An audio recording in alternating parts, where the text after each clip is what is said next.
Voilà, je vais vous parler comme ça, c'est vachement confortable. Voilà, je suis vraiment confus que vous soyez venus. Je pense que vous auriez dû rester chez vous à regarder la télévision, parce que ça risque d'être sinistre une conférence sur l'humour. Vous ne m'entendez pas, c'est peut-être la meilleure chose que vous puissiez faire, mais...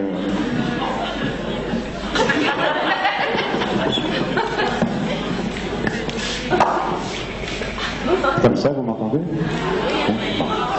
Non, je vous disais, la meilleure des choses que vous ayez peut-être pu faire, c'est de ne pas venir à une conférence sur l'humour, puisque une conférence sur l'humour, c'est par essence même quelque chose de pas comique.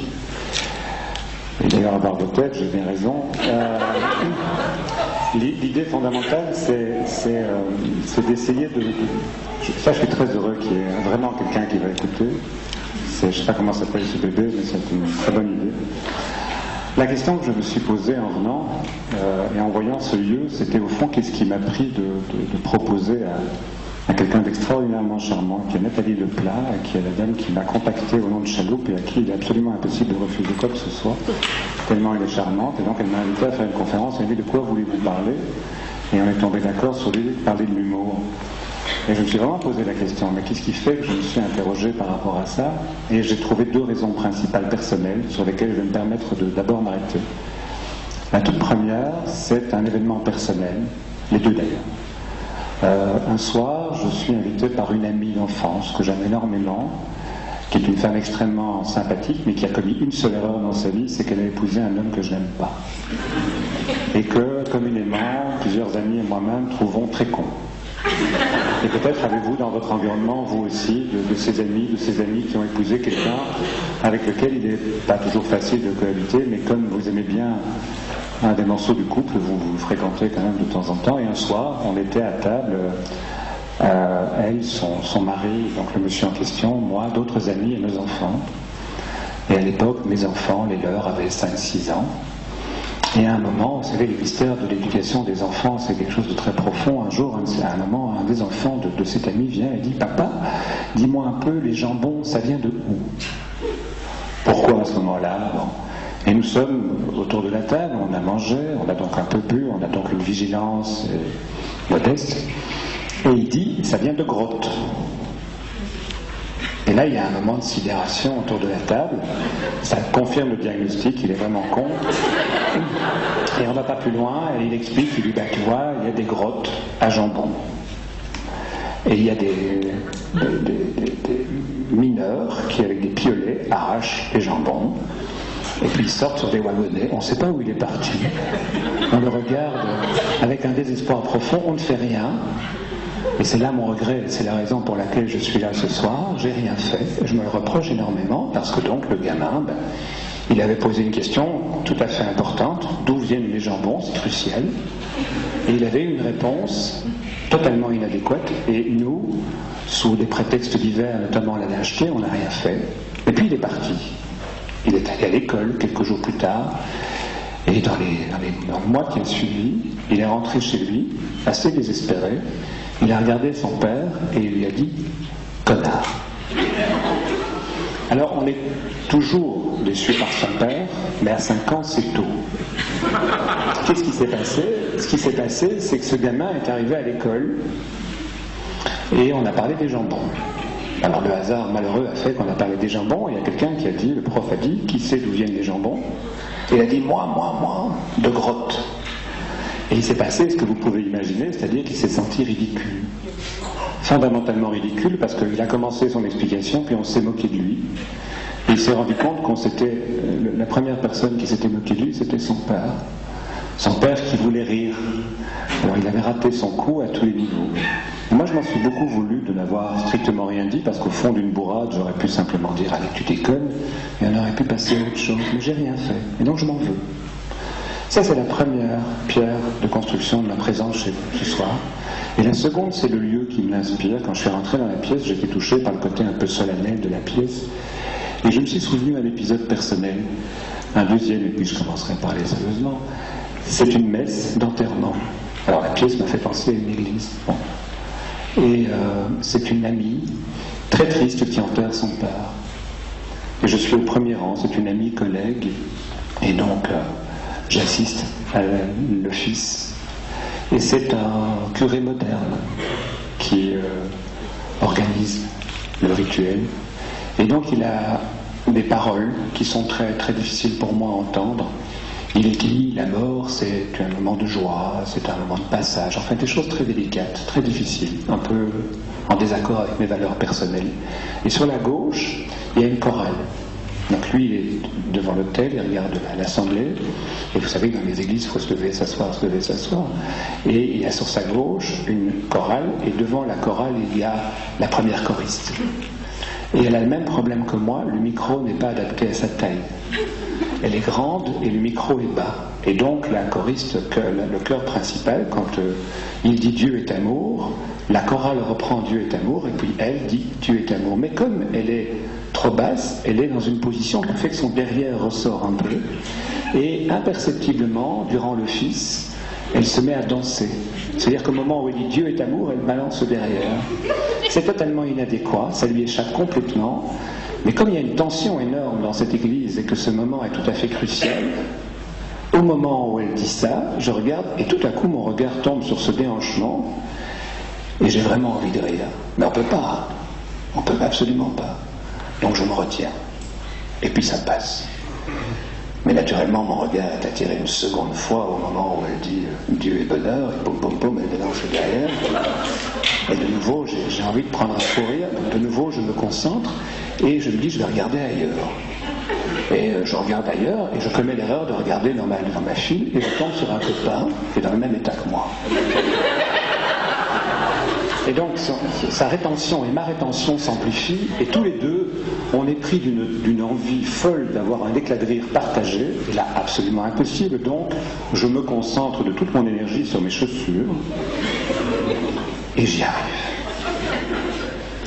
Et au moment où je sens que je ne suis plus sous l'emprise de ce fou rire grandissant, je reviens un tout petit peu à la réalité et je constate que tout le monde est assis et que moi comme un con je suis debout au premier rang.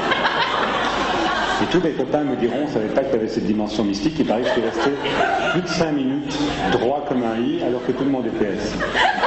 Qu'est-ce qui s'est passé à cet endroit? C'est-à-dire, qu'est-ce qui s'est passé? Cette interdiction de rire, cette impossibilité de rire, et surtout cette puissance extraordinaire que vous connaissez peut-être, qu'est le fou rire partagé, ce moment d'intense relation. Et ces deux moments paradigmatiques, la moquerie n'est pas le rire, et le rire est un élément de groupe, sont ceux que je vous propose comme éléments de paradigme de départ sur ce que j'ai envie de vous dire.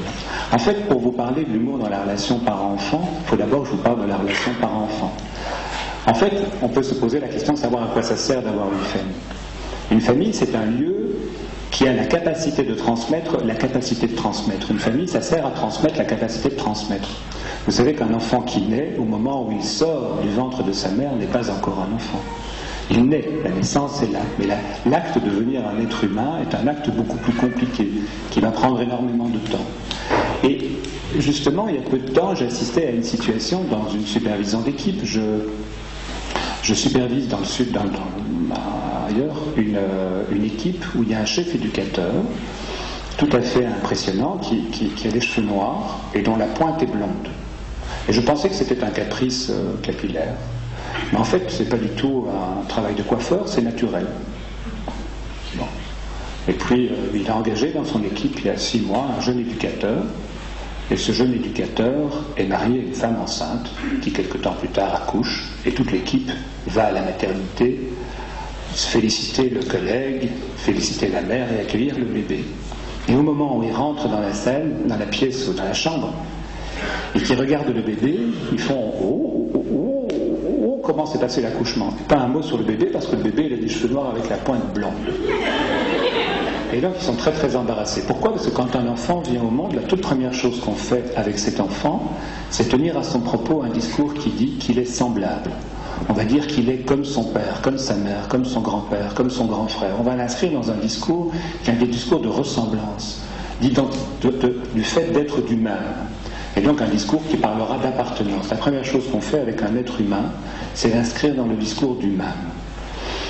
C'est-à-dire qu'on va lui proposer un discours qui va lui dire « tu ressembles à ceux qui sont tes parents ». On va l'inscrire dans un discours de ressemblance. Mais on va aussi faire le contraire avec un enfant. On va lui dire « tu ressembles à tes parents, tu ressembles à tes pères, tu es comme eux », et en même temps, on va différencier l'enfant. On va l'inscrire dans la différence. On va l'inscrire dans le particulier. On va l'inscrire dans l'unique. Et donc, si vous acceptez ce paradigme, vous remarquerez que la constitution de ce qui va faire l'acte de naissance, qui va faire qu'un enfant va devenir un enfant, va devenir un être humain, c'est un discours très complexe qui est tenu à son propos. C'est un discours qui dit « tu ressembles à ceux desquels tu es issu, tout en étant différent d'eux. Donc tu es comme tout le monde, comme personne. » C'est un discours extrêmement complexe et difficile qui est tenu à l'égard de tout enfant qui vient au monde. L'acte de naissance d'un individu, c'est de lui dire qu'il ressemble à ses pères tout en étant particulier. C'est de lui dire qu'il est particulier tout en lui disant qu'il est comme.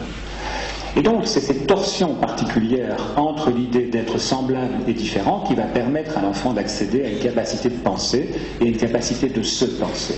Parce qu'au fond, si vous acceptez ce chemin, vous remarquerez que quelque part, l'acte de parentalité va donc être d'inscrire l'enfant qui vient au monde dans une parole qui lui est adressée, une parole qui vient dire à cet enfant « Voilà, toi tu es issu de notre groupe, tu as l'histoire de notre groupe, tu ressembles au partenaire de ce groupe et en même temps, tu es un élément nouveau, tu es un élément différent. » C'est le paradoxe absolu de ce même différent qui va permettre à l'enfant d'accéder, après un long chemin dont je vous fais l'économie, à la capacité qu'il a de faire ce que vous faites ce soir, c'est-à-dire de vous asseoir en groupe, donc de vous mettre à proximité d'autres dans un processus de rassemblement, d'identification, d'appartenance, et en même temps, malgré le fait que vous vous rapprochiez de vos partenaires et que vous soyez capable de constituer ce groupe, d'être dans un processus qui maintient votre identité, qui maintient votre différence. Tout homme va tout au long de son parcours éducatif, enfantin, adolescentaire, être dans cette torsion particulière, complexe, qui fait qu'on est comme nos parents tout en étant différents de nos parents. Et cette torsion, ce paradoxe même différent, est ce qui va nous permettre d'accéder à une pensée. Parce que ce qui est tout à fait fondamental pour bien comprendre la fonction de l'humour, c'est bien comprendre quelque part que l'enfant est un processus en construction basé sur un paradoxe absolu. Ce paradoxe qui est donc cette phrase « tu es comme et tu es différent ». À ce titre-là, j'ai vécu il y a peu de temps un petit exemple avec un de mes enfants à qui j'ai ramené un sac à dos. Vous savez que les ados maintenant portent des sacs à dos pour aller à l'école, et je lui ai rapporté un Kipling. Et que j'ai trouvé en Angleterre moins cher, il y a une culture moins chère. Et j'ai donné ça à ma fille qui a regardé ça comme si je lui déposais un paquet honteux. Et elle m'a dit « qu'est-ce que tu veux que je fasse avec ça ?» Ben, je lui ai dit « écoute, c'est pour toi ». Elle m'a dit « attends papa, tu veux que je me tape la honte ?» Pourquoi ? Kipling, c'était l'année passée. Aujourd'hui, c'est Eastpak. Oui. Qu'est-ce qu'elle dit, mon ado ? Elle dit « si je veux être quelqu'un, je dois suivre un protocole de ressemblance. Je dois adopter des vêtements qui sont ceux de mon groupe d'appartenance, et alors je serai quelqu'un. » Ce paradoxe va nous accompagner inlassablement toute notre vie, mais en tout cas, au départ, c'est très important de bien comprendre quelque part que chaque enfant naît de ce discours qui va être tenu à son propos. C'est dans ce paradoxe même différent que va se construire ce qui va être notre identité, notre histoire, notre appartenance, le groupe duquel on est issu. On va nous raconter une histoire qui nous dit d'où on vient, qui on est, et à partir du moment où on a cette histoire, on peut être quelqu'un. Et en même temps, cet acte de parole qui vient dire à l'enfant qu'il est un être humain est un acte extrêmement complexe, mais qui a une fonction absolue, c'est de permettre à l'homme de sortir du biologique. Grâce au fait que nous soyons des êtres de parole, nous nous éloignons de notre cœur. Vous avez vu, M. Descamps m'a présenté comme psychologue. Il ne m'a pas présenté comme ayant 2 poumons, un foie et des viscères. Il m'a présenté sous la forme d'une identité. C'est rare que vous disiez bonjour, j'ai un foie. Enfin, si vous le faites, il y a des soucis à se faire. L'idée fondamentale, c'est que nous essayons à tout prix de nous éloigner constamment du biologique. De toutes les manières, nous essayons de nous extraire de cette corporalité, et l'acte de narration, le fait que nous soyons un être de parole, et que nous puissions dire cette phrase aussi élémentaire « j'ai un cœur », mais à partir du moment où je peux dire « j'ai un corps », ça veut dire que je suis déjà un petit peu plus loin de mon corps que si vraiment j'étais soumis aux aléas du biologique. La capacité d'être éloigné du corps, c'est cet acte de parole que l'homme a à son propos, le fait que nous soyons des êtres de narration. Si vous acceptez cette hypothèse, vous comprendrez bien que chaque culture invente sa narration, chaque famille invente sa narration, et nous sommes donc des êtres fondamentalement liés à un contexte particulier. C'est une évidence, c'est une banalité, mais néanmoins c'est important. Et je l'ai vécu d'une manière extrêmement importante, et je vais donc me permettre une autre petite anecdote, et puis j'en aurai fini avec les anecdotes. Après je vous raconterai des blagues. C'est une soirée. Je suis avec un ami et là on est franchement sous. Ça c'est juste pour me déculpabiliser. Et on a un ami qui a acheté un champ et qui nous dit, il n'est pas dans un état de lucidité beaucoup plus clair que le nôtre, qu'il va faire un verger. Et moi je n'y connais strictement rien. J'ai toujours vécu bien loin de la terre. Et mon ami dans l'appartement aussi, donc on ne connaît rien du tout. Mais comme on est un peu dans une euphorie de la soirée, on lui dit, tu sais qu'il y a un système pour faire pousser tes arbres plus vite. Ah bon, il dit comment? On lui dit, on invente, on lui dit, tu dois mettre du sable et du rein au pied de chaque arbre. Ah bon, il dit, qu'est-ce que ça veut dire? On lui dit, tu mets du sable et du rein au pied de chaque arbre, tu vas voir, ils vont pousser de 10 cm par semaine. Et c'est un ami, et il nous croit. Et puis le lendemain, nous on a oublié, on est plutôt malade d'avoir trop bu, mais lui il n'a pas oublié. Et donc il va planter ses pommiers, ses pruniers, ses poiriers. Et là j'aurais besoin d'un tableau, mais enfin vous imaginez. Et puis il va mettre des tuteurs au pied de chaque arbre, à chaque arbre, du sable au pied de chaque arbre. Et puis il va faire une petite marque sur l'arbre pour voir l'écart qu'il y a entre le sommet du tuteur et l'arbre. Et il nous dit ça. Et donc on est quand même un peu embarrassé. Et comme on est un peu pervers, on dit tiens, mais on va s'amuser, on va lui faire une blague. Alors on va avec un marteau et on enfonce le tuteur de 10 cm. Et donc il nous téléphone et il dit c'est génial, vous croyez que c'est génial, ça marche votre truc. Alors on est très très surpris, on est un peu... Enfin voilà. On retourne la semaine suivante et on enfonce de nouveau le tuteur. Et de nouveau, il nous rappelle, nous disant c'est génial, ça marche votre truc. Et ça va comme ça durer pendant des semaines. Ça devient pour nous quasiment impossible. Les tuteurs sont tous tordus parce que c'est plus possible de les enfoncer. Et ce que nous ne comprenons pas, c'est qu'ils ne voient pas que c'est le tuteur qui s'enfonce. Et ça, on ne pige pas du tout. Si vous pigez bien, à part si vous avez 2 copains tordus, c'est absolument impossible. C'est absolument impossible. Ce garçon ne peut pas voir un tuteur s'enfoncer. C'est absurde. S'il y a un écart entre le sommet du tuteur et la marque sur l'arbre, c'est l'arbre qui a grandi. Ça ne peut être que ça. En fait, ce que cet ami, à un moment, il y a un ami qui va lui dire c'est quoi ces petits bouts de bois à côté tout tordus? Et donc quand un tiers intervient et qui fait un commentaire sur le contexte, tout de suite il sort de l'emprise dans laquelle il est, il le voit et il est fâché sur nous.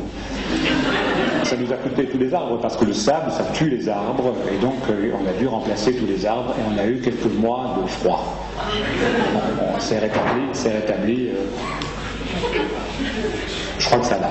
Mais qu'est-ce que cette histoire évoque? Cette histoire évoque simplement que nous sommes des êtres de narration qui pensons le monde d'une manière très précise et très simple. Nous pensons le monde au travers de l'histoire qu'on nous a racontée du monde. Nous le croyons, le monde. On apprend à voir le monde par les yeux des parents qui nous ont raconté le monde. Donc quand l'humour dans la relation parent-enfant est basé sur l'idée tout simple qu'un enfant apprend à voir le monde au travers d'une histoire qu'on lui raconte, mais qui lui dit aussi comment il doit voir le monde. C'est-à-dire qu'il ne voit pas le monde avec l'objectivité du scientifique, il voit le monde à travers la subjectivité du regard de ses parents. C'est évident. Dans un premier temps, un enfant va accéder au monde au travers de la pensée de ses parents. Et c'est extraordinairement important qu'il le fasse. Pourquoi? Parce qu'un enfant apprend à percevoir un ensemble de choses extérieures ou intérieures à lui dans une très très très grande inquiétude. Un enfant n'est pas un être qui pense avec certitude à ses perceptions. il a fondamentalement besoin d'être consolidé dans sa perception du monde. L'enfant est en doute, l'enfant est en question, l'enfant est en incertitude par rapport au monde, et donc, pour augmenter la sécurité de sa perception du monde, il va s'attacher à un adulte auquel il va greffer sa perception de manière à voir comme son parent. Et le parent, qu'est-ce qu'il fait? Il va constamment faire des commentaires à l'enfant sur le mode d'emploi de son corps, qui va donner à l'enfant le sentiment que cet adulte le connaît. On peut prendre deux exemples absolument banals. Absolument banals. Si vous êtes le parent d'un enfant qui se réveille la nuit parce qu'il fait un cauchemar, n'importe quel banal parent va rentrer dans la chambre de son enfant, va apaiser son enfant, va lui dire « Ne t'inquiète pas, tu fais un cauchemar, tu as regardé un film effrayant aujourd'hui à la télévision, et c'est normal, tu fais un cauchemar. » C'est un acte d'une banalité absolue. Et quand vous faites ça, sur le plan de la ressemblance et de la différence, ce que vous dites à votre enfant, c'est ton cœur, ce qui se passe à l'intérieur de toi, moi je le sais. Et je sais ce qui se passe, il se passe telle chose, je t'explique, donc moi je sais. Donc l'enfant reçoit comme message ce qui se passe à l'intérieur de moi, mon parent le sait. Et en même temps, il me raconte que je suis un petit homme comme tous les petits hommes qui sont effrayés lorsqu'ils voient des images terrifiantes et font des cauchemars. Donc on me banalise par l'appartenance. Vous savez très très bien qu'un enfant peut passer une journée à jouer avec ses copains, puis se fatiguer énormément, et puis rentrer chez lui le soir, se peigner, se faire très légèrement mal, et tout à coup se mettre à pleurer avec beaucoup de force, et n'importe quel parent banal va dire « c'est normal, c'est absolument banal, tout ce que tu es en train de vivre, c'est que tu es fatigué ». Donc on va inscrire le corps de cet enfant dans un discours qui dit à cet enfant qu'il a un corps comme tous les enfants de son âge et qu'il ressemble dès lors à tous ceux desquels il est issu. Ce qui est donc très très important, c'est qu'un enfant grandit dans un discours qui est tenu à son propos, qui lui dit qu'il est comme. Et ça, je pense que vous ne devez pas l'oublier, parce que je pense l'avoir assez dit maintenant. Alors, ce qui est important par rapport à ça, c'est que on peut se poser la question de savoir pourquoi les hommes accordent tellement d'importance à faire cela. Pour une raison relativement simple, et c'est là que je vous pense que vous avez mieux fait de rester chez vous, c'est que si on parle d'humour, on est obligé de parler de mort. Vous savez que je suis très touché parce que j'ai revu un médecin avec qui j'ai travaillé à l'hôpital Saint-Pierre en médecine infectieuse avec des patients syriens où la mort était quand même très très présente.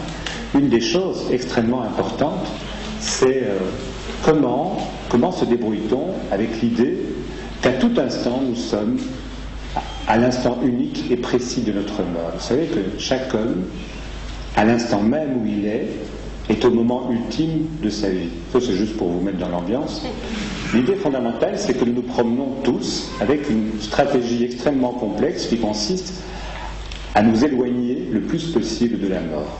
Et pour ce faire, les hommes ont inventé une chose tout à fait extraordinaire, le temps. Le temps est une façon absolue. L'acte éducatif qui consiste à inscrire un individu dans une histoire, c'est l'inscrire dans le temps. Nous sommes des êtres de temps. Vous savez très bien que nous avons tous une organisation, je ne veux pas vous en faire trop long là-dessus, mais nous sommes des êtres temporels, des êtres de temporalité.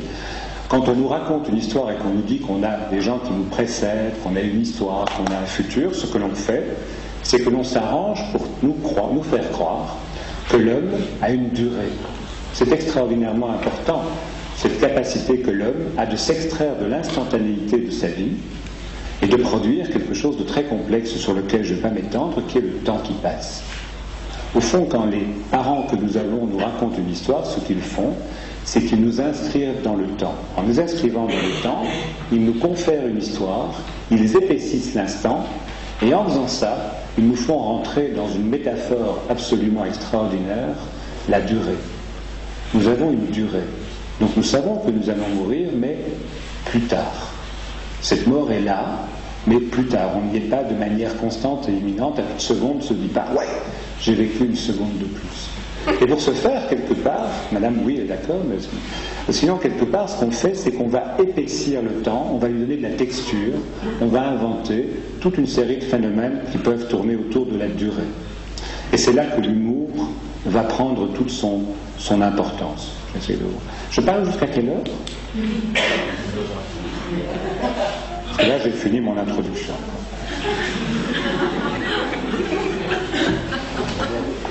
L'idée fondamentale, c'est que arriver à produire du temps, c'est arriver à produire toute une série de procédures. Ce sont les rituels de passage. C'est la capacité que nous avons de fonctionner selon des calendriers. Aujourd'hui, vous avez reçu une information, la conférence a lieu à 8h, soyez là à 8h15. C'est une information temporelle.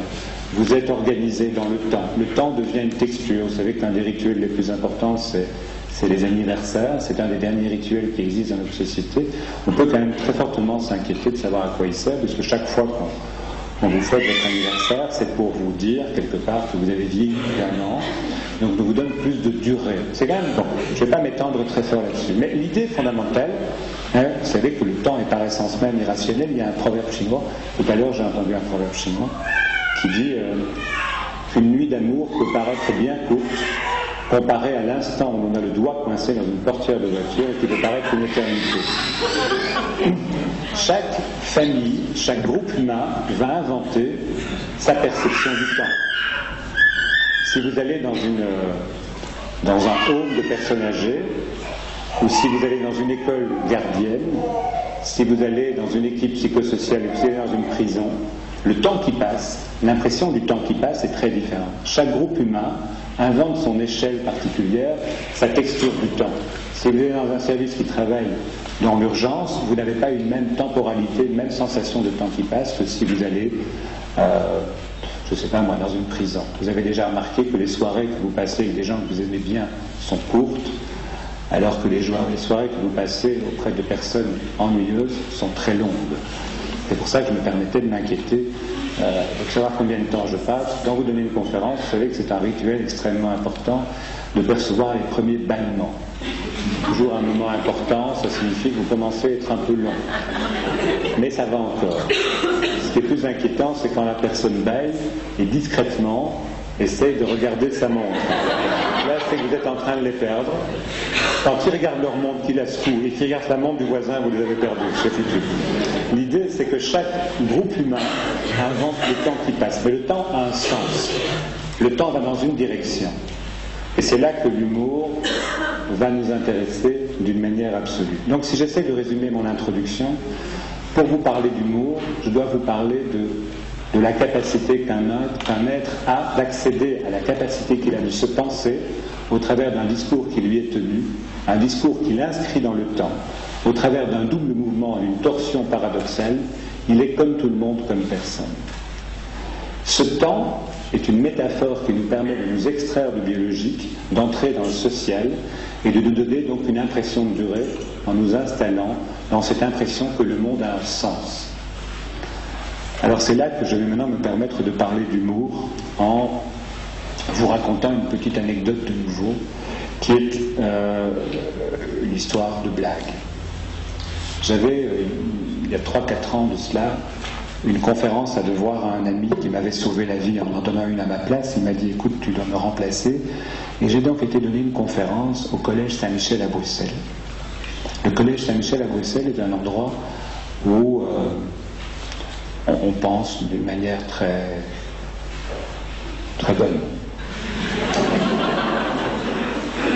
Et voilà, ils n'ont pas su qui venait quand je suis arrivé.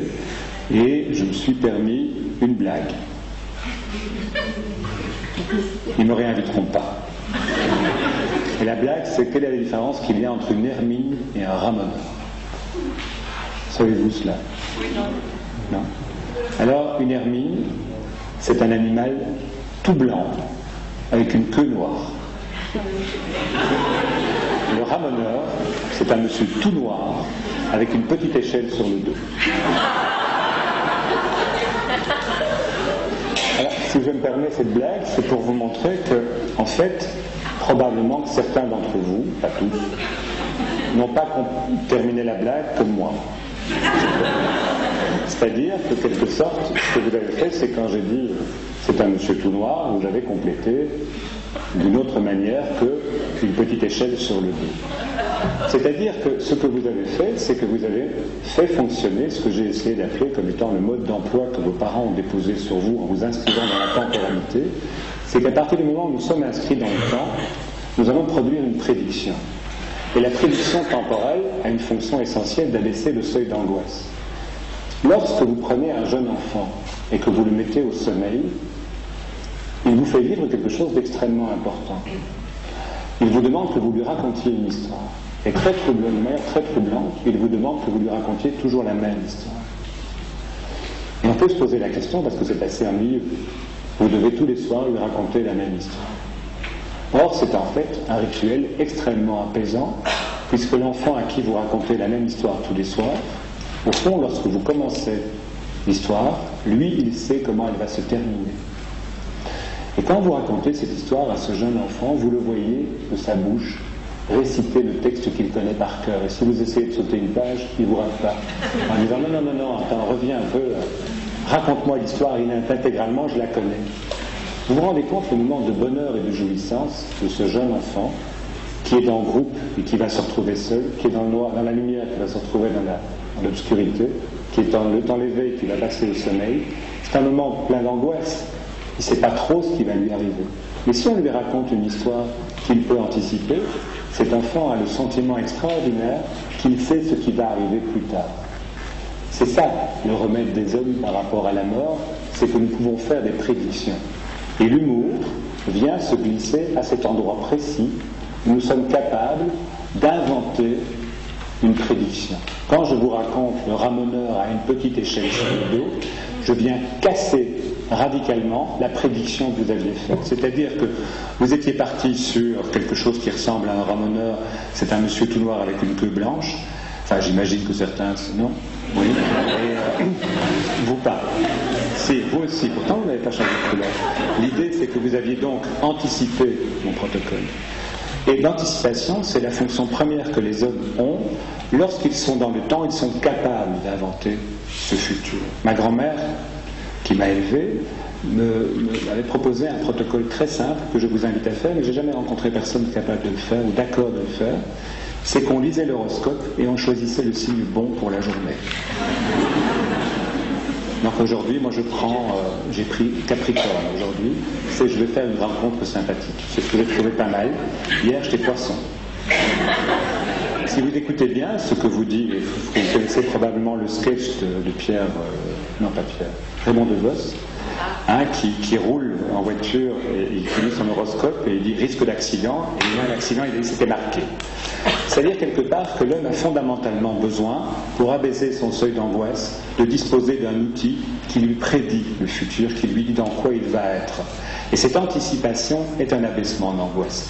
Vous pouvez regarder autour de vous le nombre considérable de structures que nous avons inventées pour produire de la prédiction.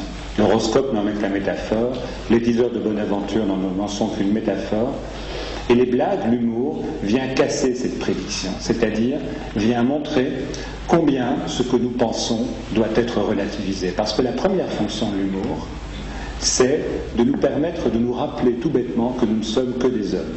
Alors vous allez me dire, c'est un peu de l'ordre du banal, mais il suffit de voir ce qui s'est passé avec les caricatures de Mahomet pour montrer combien, quelque part, la fonction de l'humour est extraordinairement importante. L'homme a besoin de systèmes pour penser le monde, parce que sinon il ne peut pas penser le monde. Mais il doit constamment se rappeler que les outils qu'il a pour penser le monde sont des outils, ne sont pas des vérités en soi. C'est pour ça que je me suis permis de vous raconter l'exemple du tuteur, et qui illustre bien que le système de pensée du monde que nous avons est une construction du monde. L'homme est dans un rapport au monde tout à fait construit. Il a besoin fondamentalement d'un outil pour le penser, mais il doit constamment se rappeler aussi que l'outil qu'il a inventé pour penser le monde n'est qu'un outil. Et l'humour vient se promener de ce côté-là. Comme nous ne sommes pas en relation, je ne peux pas donc utiliser l'humour tel que je pourrais le penser dans une relation. Je suis obligé d'utiliser des métaphores que sont les blagues. Alors je vais m'en permettre plusieurs qui seront des manières quelque part d'essayer de vous démontrer que l'humour, c'est la capacité qu'un être a de produire une déconstruction de ce rapport. Alors, je prends par exemple une blague qui m'a beaucoup aidé dans mon métier. Comme j'ai un père flamand, je peux me permettre. C'est un type qui emménage dans un immeuble et puis il décide de se lancer dans le tapissage de son salon. Alors c'est très compliqué de tapisser un salon, donc il essaye de voir comment faire pour arriver à déterminer le nombre de rouleaux dont il a besoin. Il n'y arrive pas. Il y a quelqu'un dans la salle qui, je sais, connaît cette blague, qui rigole déjà très bien, donc c'est assez bien, c'est assez sympa. Et donc il se dit, mais comment je vais y arriver? Donc il mesure la hauteur des murs, la largeur des murs. Enfin, il n'y arrive pas quand il se dit, mais au fond, je suis con, je vais demander à mon voisin. Mon voisin qui habite au-dessus, il a dû tapisser son salon, donc il a dû résoudre cette énigme. Donc, il va chez le voisin et il tombe sur le voisin, il dit, bonjour voisin, je veux tapisser mon salon, combien de rouleaux vous avez utilisé? Le type dit, moi j'ai utilisé 14 rouleaux. Merci voisin, puis il s'en va. Mais il achète 14 rouleaux de tapis, et puis il tapisse. Et puis quand il est fini, il lui reste 3 rouleaux. Alors, il est surpris. Alors, il retourne chez le voisin, et chez le voisin, j'ai tapissé. Ah, je sais bien. Comme vous, j'ai acheté 14 rouleaux, moi je sais bien. Et ça a été, oui, ça a été très bien. Mais j'ai un petit souci quand même. Ah oui, lequel? Ben, j'ai 3 rouleaux de trop. Allez, vous aussi.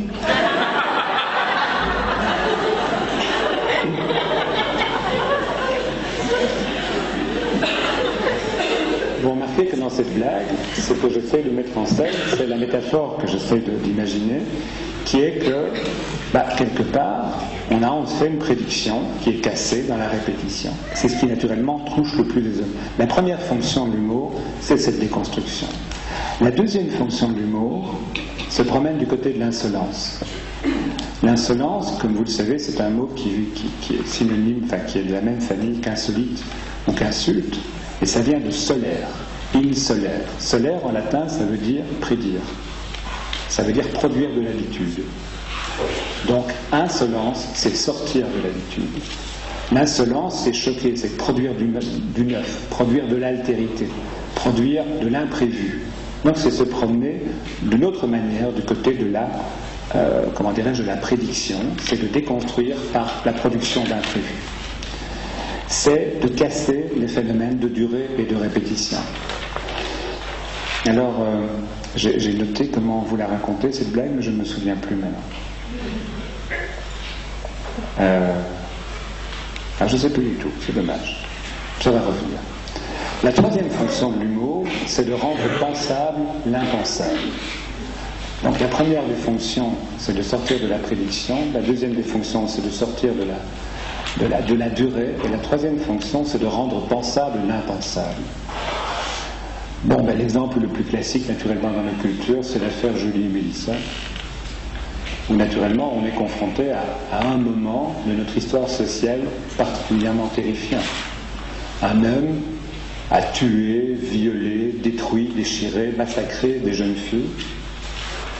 Or, quelques semaines après qu'on ait découvert les corps de Julie et Mélissa, je ne vous les ferai pas parce qu'elles sont difficiles, mais toute une série de blagues ont commencé à circuler. En ce moment, je ne sais pas si vous avez vu sur Internet,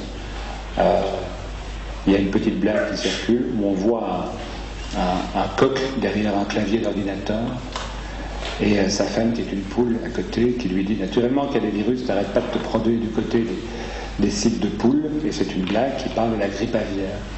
Comment se fait-il que des blagues de ce type-là, je pense qu'il doit y avoir des blagues sur la grippe aviaire, mais je ne les connais pas, peut-être que certains d'entre vous en connaissent. À quoi servent ces blagues? La grippe aviaire, Julie et Mélissa, tous les grands drames, je ne sais pas si vous avez déjà remarqué, tous les grands drames humains sont accompagnés de blagues qui viennent raconter ces drames humains. À quoi ça sert? En gros, c'est toute la différence qu'il y a entre le journal parlé et le journal télévisé. Quand vous regardez le journal télévisé, je ne sais pas si vous avez regardé ce qui s'est passé autour des attentats de la gare d'Atocha, la RTBF a montré les premières images. Et les images qu'elle a montrées, ce sont des trains au toit éventré. Quelques minutes plus tard, RTL a pris le relais, et là, on a montré les cabines de train de près. L'image suivante, c'est sur la RTBF qui doit quand même un tout petit peu jouer la concurrence. Les images montrent l'intérieur des trains. Alors RTL montre à son tour des images où on voit la cohue consécutive aux attentats.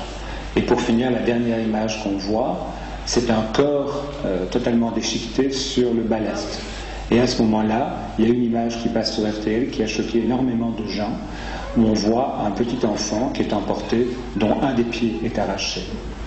Donc, sur à peu près une journée, les images qui ont été proposées à la télévision sont des images de plus en plus horribles. Et les gens sont confrontés, vous pouvez me dire qu'ils peuvent ne pas regarder, mais on est confronté à des images de plus en plus insupportables, de plus en plus terrifiantes. La question, bien sûr, c'est comment allons-nous faire rentrer ces images à l'intérieur de nous? Comment allons-nous pouvoir les élaborer? Comment allons-nous pouvoir les mettre dans notre tête et les faire vivre? Quand vous regardez un journal parlé à la télévision, les images, ce n'est pas vous qui les produisez. Ce sont des images qu'on vous propose et qu'on vous jette en pleine tête.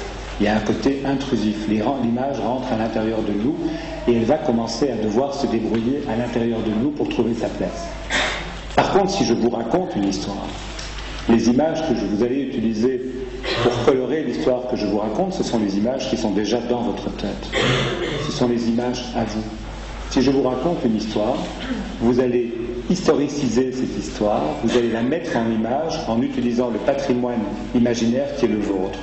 Vous allez utiliser vos propres images. Et l'humour, une des fonctions de l'humour, est de venir de se promener de ce côté-là et de rendre l'impensable pensable. Ces trois fonctions fondamentales de l'humour sont extraordinairement importantes à bien comprendre. 1, rendre pensable l'impensable. 2, c'est l'insolence, produire quelque chose de neuf. Et 3, c'est déconstruire la réalité. Alors, je voudrais reprendre simplement des petits exemples sous forme de blagues.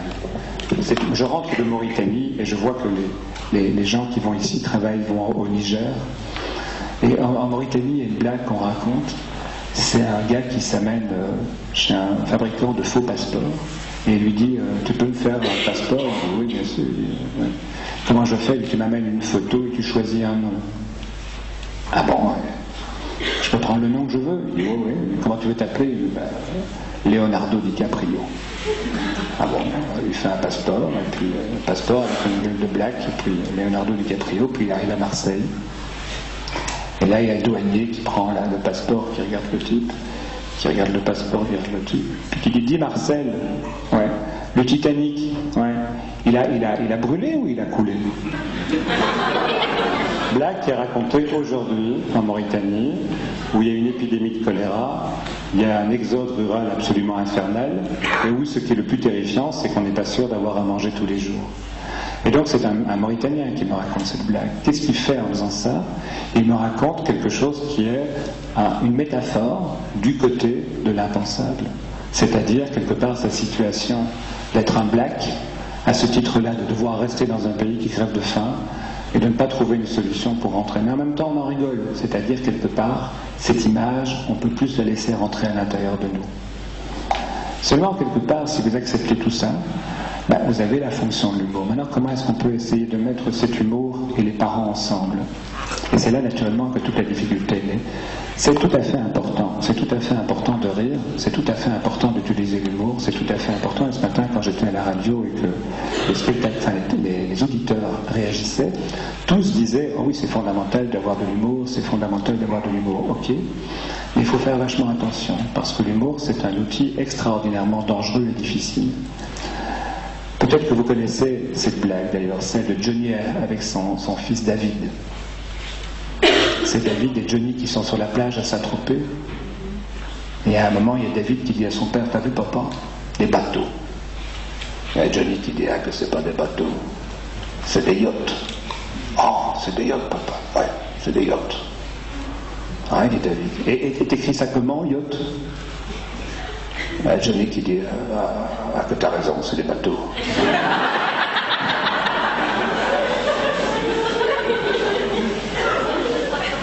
Pourquoi je vous raconte cette blague? Parce que naturellement, l'humour, c'est une façon de déconstruire, de rendre pensable l'impensable et de produire de l'insolence. Il y a une frontière à ne pas franchir qui est celui de l'agression ou de l'intrusion. Une des choses extraordinairement importantes dans le processus éducatif parent-enfant, c'est la délimitation d'un espace d'intimité. L'intimité, c'est un concept qui est extraordinairement important, qui est peu pensé, qui est peu raconté, qui est peu défini, et qui est très très très peu à la mode. Puisque si vous regardez la télévision, vous verrez que la télévision n'arrête pas de dire à qui veut l'entendre que le bonheur, c'est de tout dire. Si vous regardez les grandes émissions qui ont le plus de succès sur TF1, ce sont des émissions qui bafouent l'intimité. qui balayent l'intimité d'un revers et qui font penser que de tout dire, après nous étions dans une société du silence et du tabou, et on va sortir du malheur au travers de la révélation, loin s'en faut. Et l'humour, justement, est un acte qui permet soit la métaphore ou malheureusement l'intrusion. Je vais essayer de vous expliquer ça, et alors j'en aurai plus ou moins. Alors, quand un enfant grandit, ce qui est important, extrêmement important, c'est de bien comprendre quelque part qu'au départ, il n'a aucune intimité. Il n'a aucune intimité psychique, aucune intimité physique et aucune intimité comportementale. Et toute l'histoire de cet enfant, à travers de la construction narrative qui l'accompagne, va être de délimiter progressivement cet espace physique, cet espace psychique et cet espace comportemental. C'est-à-dire de définir une bulle qui l'entoure, une bulle qui l'encadre et qui, quelque part, garantit fondamentalement son identité. Si bien que quand on se pose la question de savoir comment est-ce qu'on accède à l'intimité, une des questions fondatrices de l'intimité, c'est le mensonge. Si vous vous posez la question de savoir comment un enfant fonctionne, les enfants au départ mentent extrêmement mal. Ce sont de très mauvais menteurs, les enfants. Ils ont une compétence très modeste au mensonge. Au début, ils racontent n'importe quoi pour expliquer leur retard, et la plupart du temps, on ne les croit pas. Mais un enfant, en grandissant, va progressivement accéder à une forme de mensonge beaucoup plus compétent. Et il va découvrir que le mensonge marche, et qu'on le croit. C'est-à-dire qu'il va expliquer son retard d'une manière ou d'une autre, et les parents vont le croire. Et ça, c'est merveilleux sur le plan psychique. Je ne sais pas, au fond, c'est un endroit où on peut parler du mensonge. Oui, d'accord. Et le mensonge, non, je ne vais pas vérifier, le mensonge est donc une fonction psychique extraordinairement importante. Parce que quand un enfant ment, et qu'on croit ce qu'il dit, ce qu'il fait comme expérience, c'est que ce qui se passe à l'intérieur de lui n'est pas accessible à celui qui le regarde. Donc il raconte qu'il est... je suis arrivé en retard parce qu'il y avait un camion poubelle et qui fait que le bus n'est pas passé facilement alors qu'il est allé reconduire une copine au tram, enfin n'importe quoi. Et qu'on le croit, il dit donc, à l'intérieur de moi, il se passe des choses que celui qui est dehors n'a pas accès. C'est à ce moment-là que l'humour va naître. Tant que le mensonge n'est pas acquis, tant que la capacité de se distinguer de l'autre et de développer une intimité physique, psychique et comportementale. L'intimité comportementale, c'est celle qui est la plus rarement abordée. Tout le monde est d'accord aujourd'hui, avec tous les risques de santé mentale que cela représente, qu'un enfant va progressivement devenir gestionnaire de son corps. Et l'affaire de Julie et Mélissa a boosté considérablement ce rapport-là. L'idée, quelque part, que les enfants ont le droit d'avoir leurs propres idées, aujourd'hui, c'est devenu aussi un truc très à la mode. Un truc qui n'est pas encore très appréhendé par les parents, c'est ce qu'on appelle l'intimité comportementale. C'est le fait de faire les choses à leur manière. Il n'y a pas très longtemps, j'ai été invité à travailler sur une situation d'un enfant dont le père avait une invitation très particulière à son égard. C'est un enfant qui... c'est un papa qui a divorcé de sa mère, qui a eu la garde de l'enfant et qui a racheté la maison dans laquelle il vivait comme gamin. Et il a inscrit son fils dans l'école où lui-même était élève. Et lui a dû très tôt arrêter l'école. Et il a demandé donc à son fils de réussir ce que lui avait échoué. C'est-à-dire qu'il a dit à son fils, tu auras la scolarité que j'ai pas eue. Et donc il a inscrit ce garçon à cette école et puis il a montré le chemin que le fils devait faire à pied pour revenir à la maison. Et donc on va dire que le chemin à pied faisait un quart d'heure. Et c'était un itinéraire précis que le père lui avait montré. Et puis au début tout s'est très bien passé, jusqu'au moment où ce garçon a rencontré une fille et qu'il a décidé d'accompagner cette fille jusqu'à l'arrêt de tram et puis de l'arrêt de tram de rentrer chez lui. Mais en faisant ça, ça prenait 10 minutes de plus. Alors ça s'est passé une fois, puis une deuxième fois, et puis le père s'est quand même inquiété en disant mais qu'est-ce qui fait qu'aujourd'hui tu rentres avec 10 minutes de retard? Et le père a dit, le fils a dit écoute voilà, je raccompagne quelqu'un en train, il n'est pas question que tu fasses rien, tu vas rentrer directement. Et le fils, il a 2-3 fois il est revenu à l'heure, puis manifestement il a plutôt envie de conduire la fille que d'obéir à son père. Et donc ce qu'il a fait, c'est qu'il a recommencé à accompagner cette fille au tram. Et le père l'a battu terriblement au point qu'il a été hospitalisé avec de multiples fractures. Et ça, c'est l'intimité comportementale, c'est-à-dire cet enfant ne peut pas faire comme lui décide de faire. Donc chaque enfant accède à une capacité de produire de l'humour à la condition qu'il ait tout ce que j'essaie de vous dire, une histoire, une inscription dans le temps et une intimité. Cette intimité, c'est quelque chose qui se construit lentement et délicatement. L'intimité physique, d'une adolescente, c'est pas quelque chose de simple à définir. Alors, l'humour va être un outil tout à fait intéressant pour peu qu'il parle de relations, mais qu'il ne parle pas de l'individu. Ce qui est extraordinairement important de comprendre, c'est que dans le protocole éducatif, ce que l'on raconte à nos enfants et ce que nos enfants nous racontent doit être l'objet d'une déconstruction, d'une pensée et d'une insolence. C'est-à-dire que les enfants et les parents vont se promener tout le long de l'humour sur le plan relationnel. Et à cet endroit-là, cet humour a cette fonction fondamentale que de permettre à l'enfant d'apprendre que ce qu'on lui raconte, c'est vrai, mais ça pourrait aussi être autre chose. Donc il y a un phénomène de déconstruction, il y a un phénomène qui permet à cette relation de banaliser la transmission. Là où ça devient extraordinairement dangereux et extrêmement compliqué, c'est lorsque cet humour vient agresser l'enfant, et c'est là que souvent il y a un dérapage, et qu'on passe de l'humour à la moquerie. Alors, il n'y a pas très très longtemps, j'ai reçu en thérapie une jeune fille qui vient avec sa mère et qui vient avec une plainte tout à fait étonnante. Elle vient avec une plainte tout à fait étonnante, elle ment mal. C'est-à-dire qu'elle dit à sa mère un certain nombre de choses sur ce qu'elle fait, qui ne sont jamais ce qu'elle fait, et elle se fait systématiquement prendre. C'est une situation tout à fait étonnante. C'est une situation tout à fait étonnante. C'est une maman très belle, très séduisante, de 45 ans, qui a fait de brillantes études universitaires. Elle a un diplôme en égyptologie. Elle travaille comme secrétaire dans une grosse boîte. Très étonnant qu'elle ne travaille pas dans son secteur. Elle est l'ex-femme d'un homme extrêmement brillant et elle vit avec sa fille. Relation tout à fait étonnante, tout à fait riche. Mais à un certain moment, ce qui se passe, c'est que cette fille lui dit « Je vais rentrer en retard parce que je dois aller étudier avec telle autre fille de ma classe. » Et puis en fait, elle arrive en retard, mais elle a fait autre chose. Et la mère découvre le poteau rose, et à ce moment-là, c'est une bagarre infernale. Drôle de choses. Alors on commence à travailler ensemble. Cette mère est très collaborante, cette fille aussi. Et cette fille, en fait, est assez jolie aussi, mais elle est un peu empâtée. Elle a quelques kilos de trop. Et donc elle porte des vêtements extrêmement compliqués, qui essayent de dissimuler ces rondeurs délicates et difficiles. La mère, au contraire, est assez resplendissante. Elle porte des vêtements, elle a 45 ans, mais des vêtements qui sont plutôt des vêtements que sa fille pourrait porter. Enfin bon, à mes yeux. Et c'est tout à fait subjectif, mais en tout cas pas des vêtements d'une femme respectable de 45 ans. Et la relation entre elles deux est une relation qui d'emblée me fait d'abord penser que ça pourrait être une relation construite sur... comment pourrait-on dire, sur soit une fille et une mère qui ont une mauvaise relation, mais pas du tout, c'est une relation très complice. C'est une relation extrêmement complice.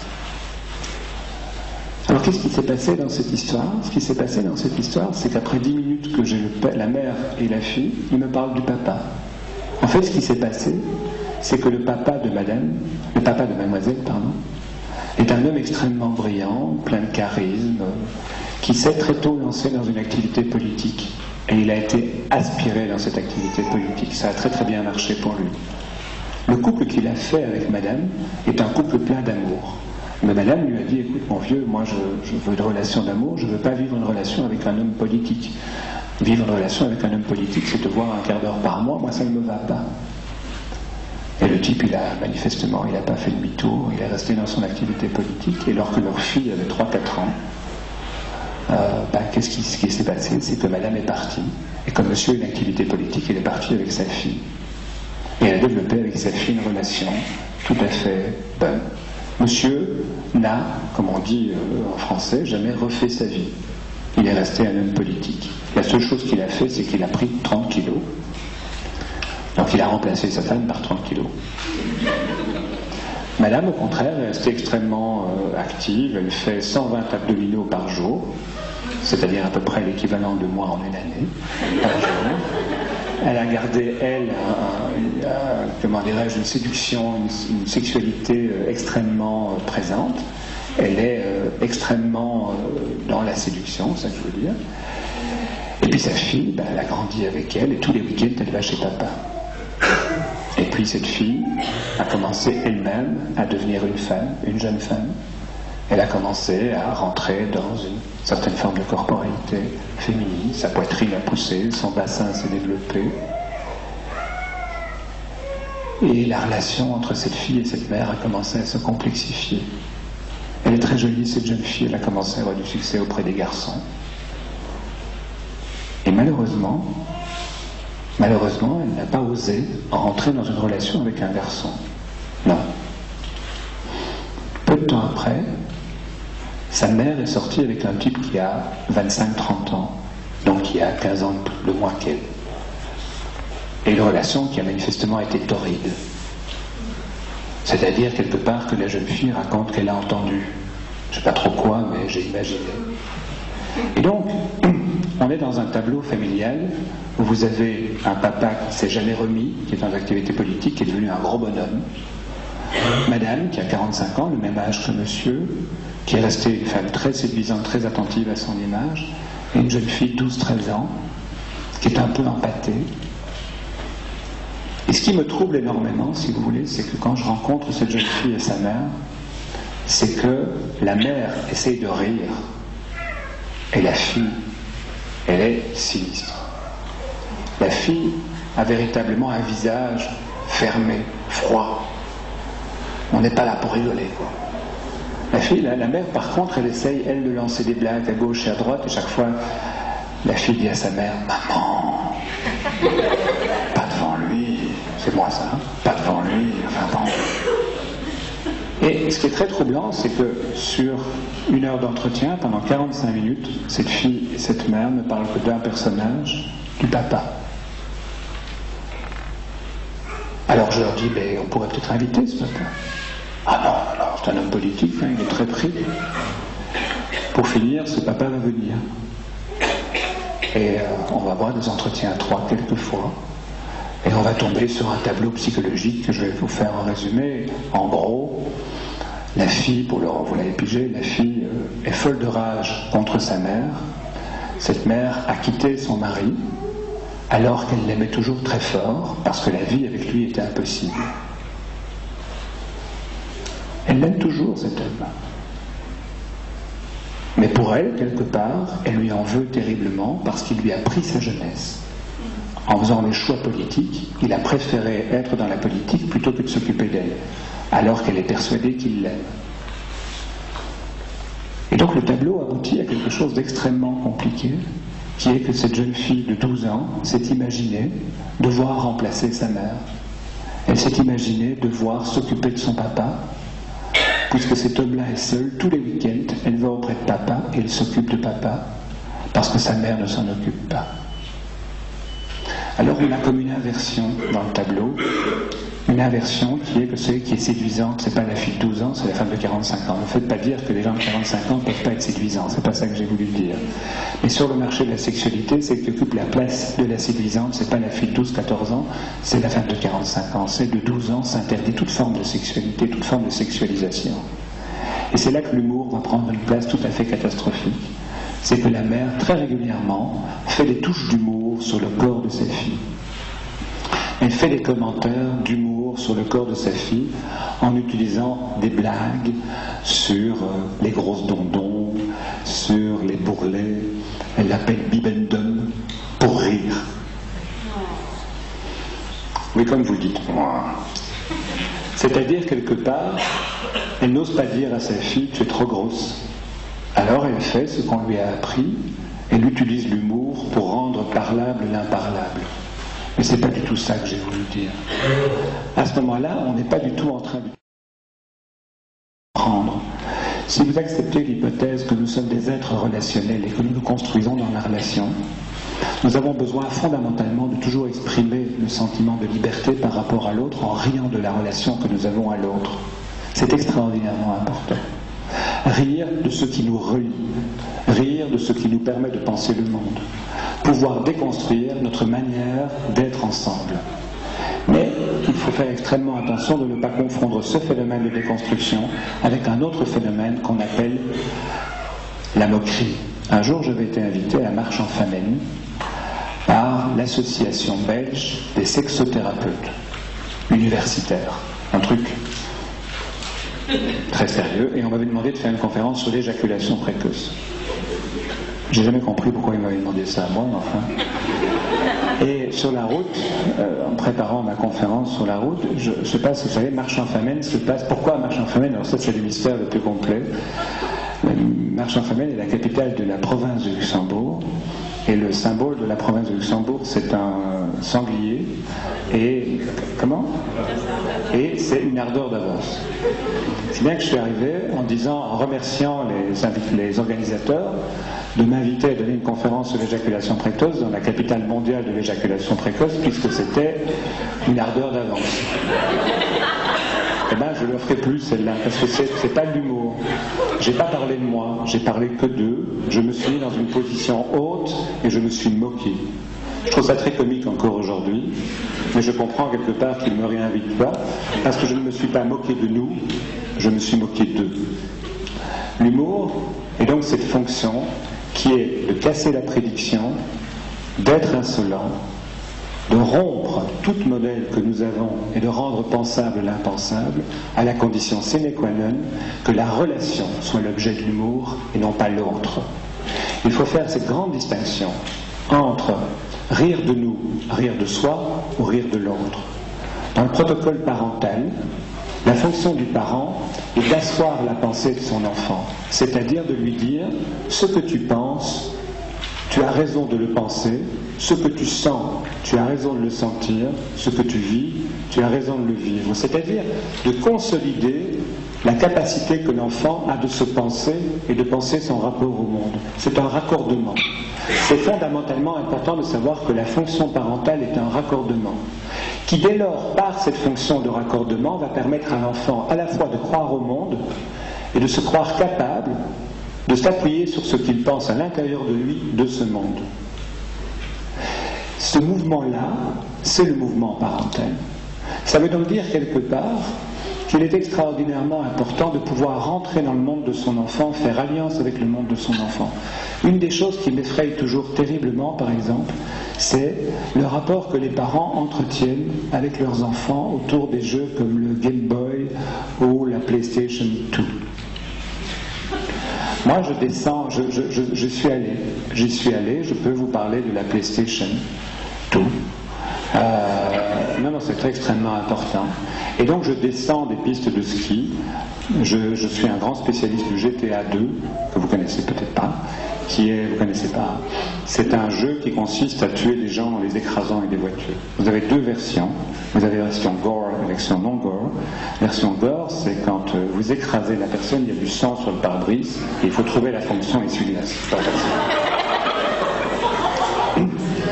Je pense que ce que j'essaye de dire au travers de ça, c'est qu'il est important de rentrer dans le monde de son enfant que pour pouvoir soutenir ce monde. Si on peut soutenir ce monde, alors quelque part l'enfant reçoit comme message que ce qu'il pense, il peut s'appuyer dessus. S'il peut s'appuyer dessus, ça veut donc dire qu'il devient capable de pouvoir, tout bêtement, comme on entend dans le langage quotidien, se faire confiance. C'est-à-dire pouvoir s'appuyer sur sa propre construction du monde que pour penser le monde. Une fois que ce mouvement-là est fait, alors quelque part, on peut commencer à véritablement rire à deux. Mais tant que ce mouvement-là n'est pas fait, l'humour peut être véritablement une agression. Maintenant, ce qui est extraordinairement important, c'est de le faire circuler, cet humour. C'est-à-dire que les enfants vont naturellement produire un humour à notre égard aussi.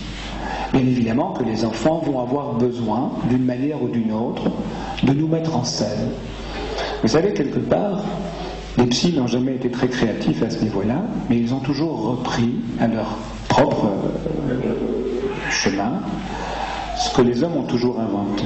Si vous allez au théâtre et que vous allez voir une pièce de Feydeau, la pièce de Feydeau, c'est toujours à peu près la même chose, c'est un cocu entre sa femme et son amant, enfin l'amant de sa femme.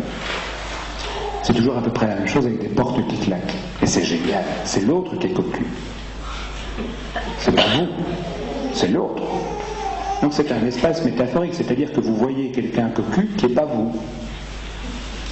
Mais en même temps, ça se promène du côté de quelque part, quelque chose que vous interrogez, c'est la fidélité, l'amour, la solidité du lien. La fonction de la tragédie ou la fonction de la comédie a une fonction métaphorique, c'est-à-dire quelque part, ce sont des histoires qui sont très proches des nôtres, mais qui ne sont pas les nôtres. La seule fonction qu'on peut attribuer à l'amour, c'est dans cet espace-là, c'est de permettre de rendre la relation entre deux personnes pensable au travers d'un déplacement métaphorique.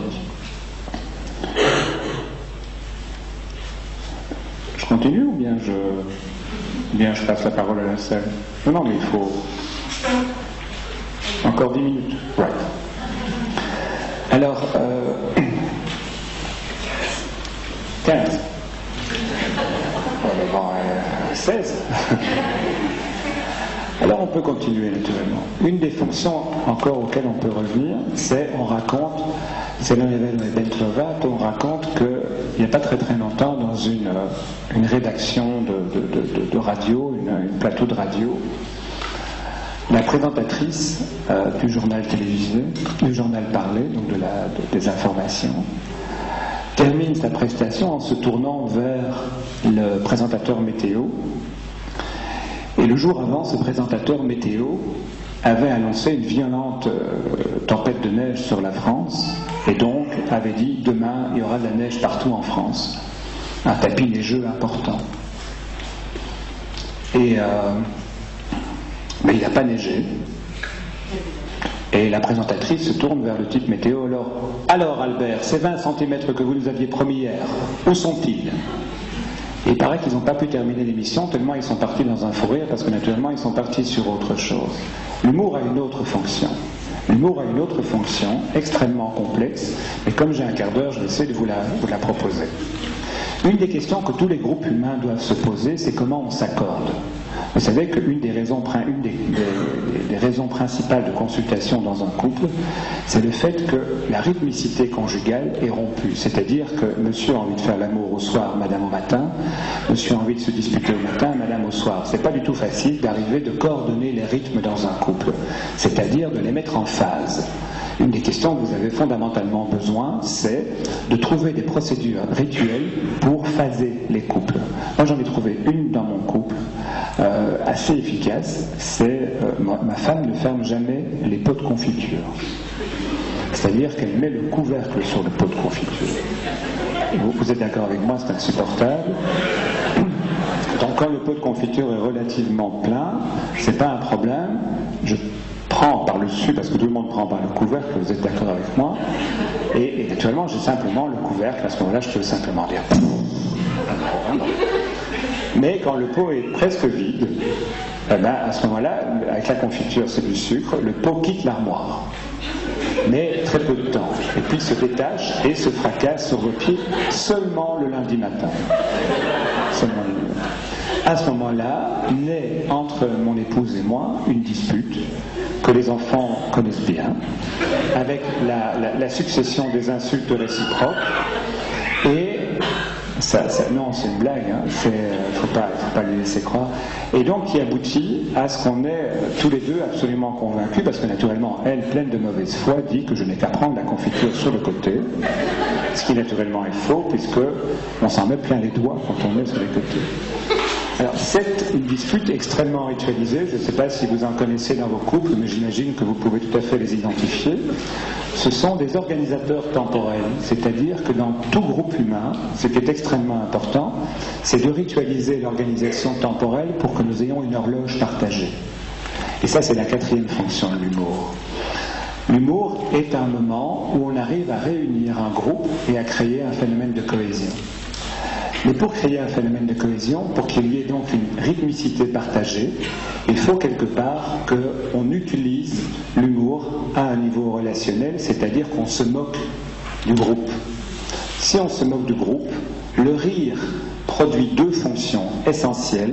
C'est un détachement du groupe par rapport à lui-même. On peut commencer à parler du groupe en le regardant. Donc on est spectateur de son propre processus.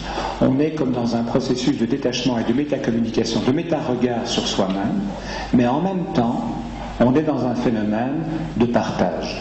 Un phénomène de partage qui crée un phénomène de cohésion. Donc l'humour peut à ce moment-là remplir une fonction totalement extraordinaire, c'est que toutes les montres d'un groupe se mettent à la même heure. J'avais, il n'y a pas très très longtemps, j'ai revu une fille avec qui j'ai eu des relations quand j'étais plus jeune, et pourtant ça ne s'est pas bien passé. On était jeunes, tous les deux, et donc on passait du temps ensemble, et puis elle m'invitait chez elle. Et je ne comprenais pas trop ce qui se passait à l'époque. Elle me déposait dans la cuisine, et elle allait discuter avec sa mère. Moi je restais un quart d'heure, 20 minutes dans la cuisine à attendre comme un con. Et dans une cuisine, quand vous n'y travaillez pas, c'est pas l'endroit le plus passionnant du monde. Et donc je regardais ce qu'on peut regarder dans une cuisine. Mais il y avait une horloge dans cette cuisine. Et cette horloge, elle indiquait à la même heure que ma montre. Alors, au début, je ne savais pas trop quoi faire, puis j'ai vérifié, et j'avais vérifié que c'était moi qui avais la bonne heure. Et donc, une autre fois qu'elle m'a déposé dans la cuisine, j'ai remis l'horloge à l'heure, par amour. Et le lendemain, ils sont tous arrivés un quart d'heure en retard à l'école, tout ça, et j'étais viré de la relation. Chaque groupe humain invente un temps partagé. Et un moyen extraordinairement efficace de permettre au groupe de se réunir, c'est d'utiliser l'humour, qui est un rituel relationnel extraordinairement important, organisé autour d'un très grand chronificateur, synchronisateur, c'est l'éclat de rire. Quand vous allez au cinéma et que vous regardez un film comique, vous allez voir qu'il y a un phénomène de cohésion groupale qui est le rire partagé par un groupe. Un rire qui en quelque sorte fait que le groupe arrive à trouver une cohésion qui fait qu'à ce moment-là, le rythme partagé par le groupe est le même. Est-ce que vous connaissez la blague de sœur logique et de sœur mathématique? Aucun de vous? Parce que c'est une blague difficile à raconter, j'aurais bien voulu trouver un partenaire pour la raconter. C'est deux bonnes sœurs qui se promènent en rue, et il y a sœur mathématique qui dit à sœur logique, je ne sais pas si tu as remarqué, mais il y a un type qui nous suit depuis 10 minutes. Et l'autre sœur dit, oui, j'ai remarqué, c'est un lubrique, c'est logique. Qu'est-ce qu'on fait, dit sœur mathématique? On va accélérer le pas, c'est logique. Alors elles accélèrent un peu le pas, puis il y a sœur mathématique qui dit à sœur logique, ça fait 8 minutes qu'on a accéléré le pas, il est toujours là. Ben oui, c'est logique. C'est logique, il est intéressé, il est vraiment intéressé, on va encore accélérer le pas, c'est logique. Alors ils accélèrent le pas encore. Puis sœur mathématique dit à sœur logique, écoute, maintenant ça fait 6 minutes qu'on a vraiment accéléré le pas, 6 minutes c'est long, il est toujours là, qu'est-ce qu'on va faire? Ben dit l'autre, on va courir, c'est logique. Ils se mettent à courir, essoufflé, sœur mathématique dit ça ne sert à rien, mais c'est logique. Il est vraiment, enfin, on va faire autrement, on va se séparer. On va se séparer. Mais alors, il va devoir faire un choix. Alors, c'est logique. Alors, sœur logique part à gauche, sœur mathématique part à droite, et sœur mathématique constate que le lubrique suit sœur logique. Et puis elle se réfugie au couvent, essoufflée, quelques minutes plus tard arrive sœur logique. Et lui, ça a été, sœur mathématique dit ça a été. Ouais, ça a été. Qu'est-ce qui s'est passé? C'est logique, dit sœur logique. Qu'est-ce qui s'est passé? Il m'a rattrapé. Ah bon? Et alors? C'est logique. Qu'est-ce qui s'est passé? Il a baissé son pantalon. Et alors? C'est logique, j'ai soulevé ma jupe. Et alors? Avec une jupe levée, tu cours beaucoup plus vite. Au moment de l'éclat de rire, tout le groupe, pour ceux qui ont rigolé, sont dans un phénomène de partage de temporalité. C'est un moment très très particulier où tout le groupe est dans une même cohésion. Et c'est à ce titre-là, ici le groupe n'est pas un groupe d'appartenance, mais c'est à ce titre-là que moi je me permettrai de terminer cet exposé, qui j'espère n'a pas été trop long, qui est que l'humour a notamment une fonction de cohésion, de permettre à un groupe de se réunir dans un sentiment d'appartenance, d'appartenir dans une même temporalité et un même espace. Je vous remercie de m'avoir écouté avec autant d'attention.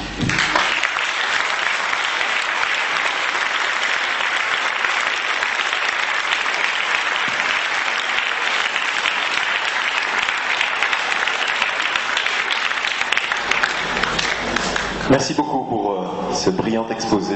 On s'est bien amusé aussi. Si des gens souhaitent poser des questions, je vais faire passer le micro. Je voudrais simplement que les gens ne posent qu'une seule question, pas trop longue, et me redonnent le micro par la suite.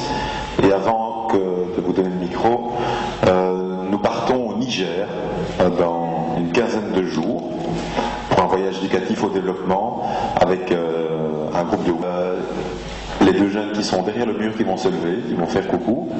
Nous ont préparé des bonnes pâtisseries, nous ont préparé un petit buffet de gâteaux. Et ce sont des gâteaux qu'ils ont passé l'après-midi à faire eux-mêmes. Et donc après la conférence, je vous invite à poursuivre un petit peu la discussion autour de ces gâteaux, autour de ces confiseries qui ont été confectionnées pour leur voyage au Niger. Donc voilà. Qui veut poser une première question? Je vais mettre moi fort.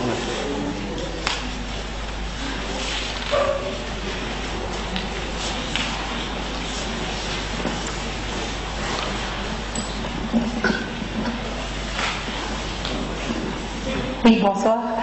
Par rapport à l'humour dans la relation parent-enfant, est-ce que vous pouvez nous donner quelques conseils vis-à-vis de la relation particulière qu'on a à un moment donné, c'est-à-dire avec les adolescents qui ont quand même, je dirais, une attitude face à l'humour, face aux parents en général, un peu différente des enfants en général? J'en ai pour 8 jours à vous répondre. C'est-à-dire que quelque part, les enfants n'ont pas d'humour, les adolescents encore beaucoup moins. Parce que quelque part, ils ont une trouille monstre de ce qu'il est en train de leur se passer pour eux. C'est-à-dire qu'ils sont en train de vivre quelque part quelque chose qui les éclate un peu. Et donc, ils développent des stratégies d'indifférence à leur propre corps, des stratégies d'indifférence à leur propre histoire. Et donc, il y a comme une tentative, quelque part, d'un processus qui est très complexe à définir, qui est un processus d'extimité. Donc, le contraire de l'intimité. J'ai en thérapie pour l'instant un couple absolument fabuleux avec leur fils. Monsieur est noble belge et madame est noble espagnole. Alors, ils sont extraordinaires. Lui, il est très bien habillé, très bien coiffé, et il a ce qu'on appelle un dossier psychique, c'est-à-dire qu'il ne s'appuie pas sur le dossier de sa chaise. Il est à 3 cm, mais il est raide comme un piquet. Il a des vêtements en Dior, des chevalières et des bagues, une montre qui est plus chère que ma voiture. Madame, très très très belle, espagnole, coiffée, quand il y a grand vent, ça bouge pas. Et au milieu, le fils, couché comme ça, avec une crête jaune et rouge, maman est espagnole. Et le père dit, vous comprenez pourquoi nous sommes là.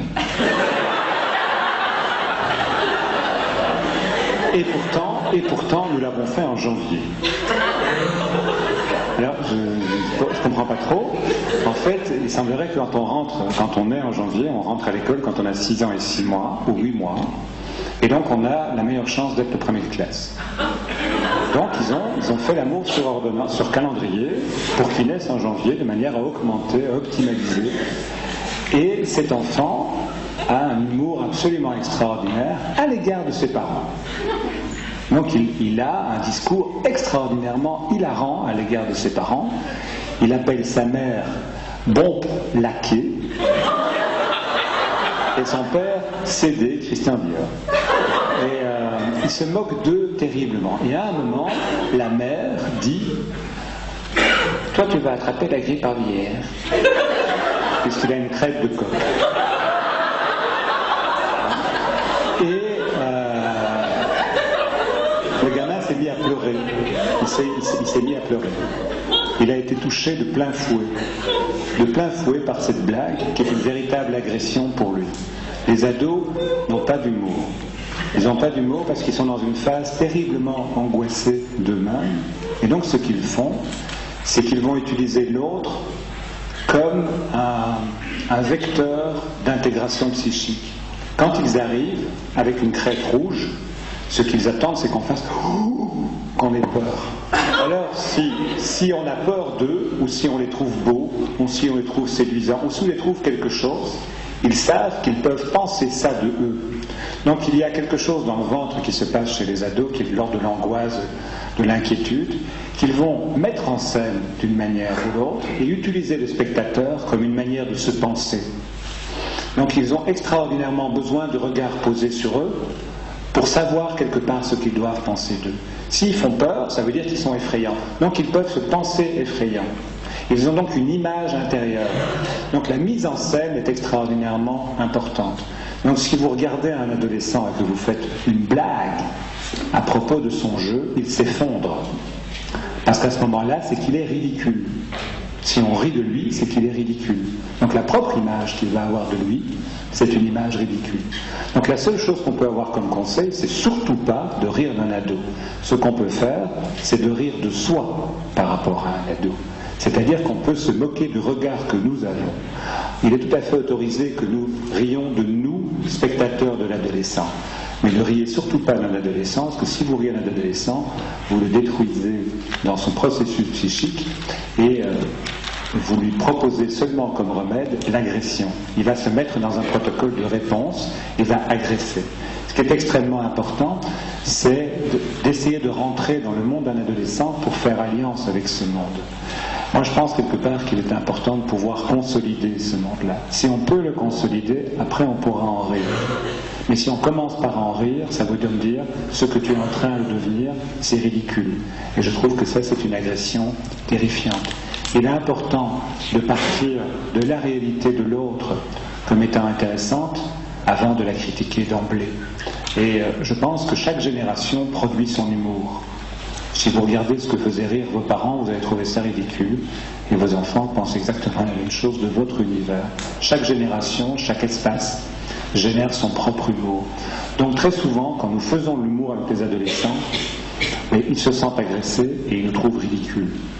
Comme d'ailleurs nos parents nous les trouvions ridicules. Donc il est extraordinairement prudent de ne pas rire d'un adolescent. Il ne faut pas non plus aggraver et prendre tout au sérieux, mais je pense quelque part que de rire de lui est un véritable mécanisme de déshabillage. Il est donc tout nu à ce moment-là. Il n'a plus aucune forme de protection du monde. C'est important de se prendre au sérieux. Mais on peut rire de soi. Je réponds à votre question. Oui ou non? Comment avoir de l'humour dans une relation avec un ado alors? En lui posant la question comme vous le faites. C'est-à-dire qu'il n'y a pas de réponse, mais vous pouvez lui poser la question. Et on peut développer des mécanismes d'humour autour d'une construction partagée, parce qu'à ce moment-là, celui avec lequel on réfléchit sur la façon de rire ensemble n'est pas l'objet de l'humour. Il ne faut pas se moquer de lui, donc on ne sait pas très bien. Ce qui est extrêmement important, c'est... Vous savez, moi je fais la même chose depuis toujours avec mes enfants. Au début, j'allais chercher mes enfants à la sortie de l'école. Je ne sais pas si vous avez vécu ça comme parents. Je leur demandais, alors qu'est-ce qui s'est passé pour toi aujourd'hui à l'école? Oh, des trucs. Le prof, qu'est-ce qu'il t'a dit? J'ai oublié. Et tes copains et toi, vous avez parlé de quoi? Oh, de tout et de rien. Je trouvais ça très très dur. Je ne comprenais pas pourquoi ils m'en disaient pas plus. Jusqu'au jour où il y a un enfant qui m'a dit, mais bon, moi je te demande pas comment s'est passée ta journée, est-ce que tu as discuté avec tes collègues, de quoi vous avez parlé? Alors depuis, j'ai développé une stratégie élémentaire que j'aime beaucoup, c'est que je raconte chaque jour à mes enfants quelque chose qui m'a intéressé, quelque chose qui m'a amusé et quelque chose où j'ai eu un ridicule. La troisième, c'est le plus facile. C'est pas toujours facile de trouver quelque chose qui m'a intéressé et de voir quelque chose qui m'a amusé, oui. Et à partir du moment où je parle de moi, alors quelque part les ados, les enfants vont parler d'eux. Mais si vous allez vers l'enfant en pensant simplement que l'humour va être une façon quelque part de dédramatiser, c'est très délicat parce que les adolescents sont vraiment pas à l'aise. Et donc, ils se parent d'une apparence de sérieux pour lutter contre une angoisse qui est assez importante, qui est qu'ils ne se débrouillent pas bien avec leur corps et qu'ils ne se débrouillent pas bien avec la place à trouver dans le groupe. Donc il faut être extraordinairement prudent. Mais la question que vous posez, je pense que je la leur poserai, parce que ça me paraît être une manière assez intelligente de partir de leur définition de l'humour. Mais je ne sais pas, peut-être que parmi vous, il y a d'autres qui ont des réponses à cette question. Vous avez une réponse? Ah, je pensais que vous aviez une réponse. Excusez-moi. Non, mais c'est parce que madame qui est derrière vous est blonde, et vous savez qu'il y a pas mal de blagues sur les blondes. Et vous savez d'où ça vient? J'ai appris ça il n'y a pas très longtemps, ça vient du Canada, où les femmes là-bas sont blondes. On dit les blondes, mon chum pour dire mon homme, et ma femme c'est ma blonde. Et donc ça veut dire simplement qu'une des fonctions de l'humour que je n'ai pas du tout définie, et à l'adolescence naturellement c'est extrêmement important, les dictatures ne supportent pas l'humour. Si vous lisez, par exemple, si vous regardez les films de propagande nazie, c'est pas vraiment des films dans lesquels il y a beaucoup d'humour. La seule forme d'humour qui existe, enfin définie comme telle par eux, c'est rire du juif. C'est-à-dire c'est du sarcasme. C'est se moquer de celui qui est moins. C'est-à-dire qu'à ce moment-là, l'humour a une fonction d'acte cohésif contre. C'est un phénomène de racisme. Et donc chaque groupe humain va aussi produire un humour de désignation. C'est-à-dire quelque part qu'on va isoler dans un groupe un élément du groupe qui permet la cohésion de tous les autres contre. Alors, dans chaque groupe humain, vous avez toujours quelqu'un contre. Si vous prenez un ensemble de footballeurs, c'est l'arbitre. Si vous prenez un ensemble d'hommes, c'est le plus petit, le plus grand, le moins homme, le plus homme, le flamand, le belge, le français, l'autre. Ça permet ces phénomènes de cohésion contre. Et les ados sont extraordinairement doués autour de cela. Dans chaque classe, quand vous travaillez des ados, vous voyez qu'ils vont désigner dans la classe celui qui va permettre un phénomène cohésif contre lui. Et ça, c'est extraordinairement important parce que dans les familles, ça peut également fonctionner comme ça. Il peut y avoir autour des adolescents un enfant de la fratrie qui va être désigné comme... Alors c'est pour ça que les blagues sur les blondes sont tout à fait intéressantes, parce que ce sont des blagues qui ont toujours à voir à se moquer de celui qui est bête. C'est très utile de désigner dans un groupe celui qui est bête, parce que si on désigne celui qui est bête, ben ça veut dire qu'on ne l'est pas. Et ça, c'est très très très intéressant. C'est un phénomène de protection. Et les adolescents ont fondamentalement besoin de se protéger. Donc ils vont faire des blagues sur les blondes, parce qu'en faisant des blagues sur les blondes, c'est les blagues qui disent bien que les blondes sont bêtes. Donc si les blondes sont bêtes et que je ne suis pas blonde, eh ben je ne suis pas bête. Ce sont des mécanismes de véritable protection chez les ados. Je ne sais pas si vous saviez ça, que les blagues sur les blondes, ça protège le groupe. Si vous n'êtes pas au courant, vous avez cette fonction-là dans le groupe, non ? Vous connaissez l'histoire de la blonde qui arrive avec une chaussure noire et une chaussure brune au travail, et sa copine qui vient délicatement lui dire, en chuchotant, « Tu as une chaussure noire et une chaussure brune. » Et la blonde lui dit, « M'en parle pas, j'ai une autre paire comme ça à la maison. »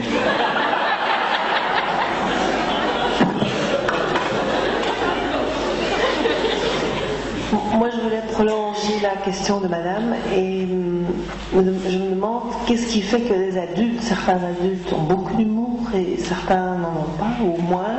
Qu'est-ce qui se passe pour eux dans leur vécu qui fait que voilà, on peut, certains rient de certaines blagues et d'autres pas du tout. Oui. C'est une question extrêmement délicate qui est souvent liée à l'expérience relationnelle que l'on a. La capacité à avoir de l'humour est inversement proportionnelle à la sécurité personnelle que l'on a. C'est-à-dire quelque part qu'en gros, si vous acceptez mes prémices un tout petit peu rapides, l'homme apprend le monde au travers d'un système qui lui raconte le monde, mais qui va venir installer une certaine forme de sécurité. L'attachement qu'un enfant a à son adulte est une mode d'apprentissage du monde qui permet d'accéder à une certaine forme de sécurité intérieure. L'attachement, c'est le fait de recevoir de la sécurité. En quelque sorte, faire ce que vous venez de faire, c'est-à-dire prendre la parole, prendre le micro, c'est un acte qui vous différencie du groupe. Vous vous mettez en avant du groupe, ça veut dire que vous êtes d'accord de faire suffisamment confiance à vos perceptions intérieures que pour vous différencier. Ça signifie un certain degré de sécurité intérieure. Quand on a une certaine forme de sécurité, on peut s'éloigner de son socle de sécurité sans être insécure. On peut se promener. Quand vous regardez un enfant sécure, un enfant qui développe un sentiment de sécurité, il peut partir à l'apprentissage du monde sans être en danger parce qu'il sait que le lien qui le relie à sa mère est un lien d'attachement sécure. Par contre, si vous grandissez dans une famille qui produit de l'insécurité, vous allez devoir rester accroché aux jupes de votre mère, vous n'allez pas pouvoir à l'exploration du monde. Et bien, c'est quelque chose comme ça qui se passe autour de l'humour. L'humour vient montrer quelque part quel est le degré de liberté que l'on a à se laisser promener autour de quelque chose qui va nous surprendre sans nous faire perdre la capacité que nous avons de penser. Si vous prenez n'importe quelle blague, au moment où l'humour se déclenche, celui qui produit de l'humour, qui raconte une histoire, casse votre construction mentale, déconstruit votre construction mentale. Il faut que vous soyez d'accord de me laisser faire ça avec vous. Ça veut dire que vous m'autorisiez à rentrer dans votre pensée et à casser, fût-ce de manière très très partielle et très temporaire, cette construction. Quand j'étais au collège Saint-Michel, et que j'ai dit qu'une hermine, c'était un animal blanc avec une queue noire, qu'un ramoneur, c'est un monsieur noir avec une petite échelle sur le dos, ce qui s'est passé, c'est qu'il y avait 700 personnes dans la salle, il y a une personne qui a rigolé. Et les 699 autres m'en ont terriblement voulu parce qu'ils se sont rendus compte, eux qui sont dans un endroit où on pense bien, qu'ils avaient pensé qu'un ramoneur c'est un monsieur tout noir avec une queue blanche. Et ils m'en voulaient d'avoir fait naître cette idée dans leur tête. Donc l'humour va être autorisé si vous me laissez déconstruire votre pensée sans pour autant vous faire vivre un sentiment d'insécurité. Et donc l'absence d'humour, c'est une peur, c'est un signe d'angoisse qu'il faut tout à fait respecter. Et à ce moment-là, ça signifie que la relation qui vous relie à l'autre est une relation beaucoup trop fragile et insécure, et donc il ne vous laisse pas rentrer dans son univers intime parce qu'il a peur de ce que vous allez y faire.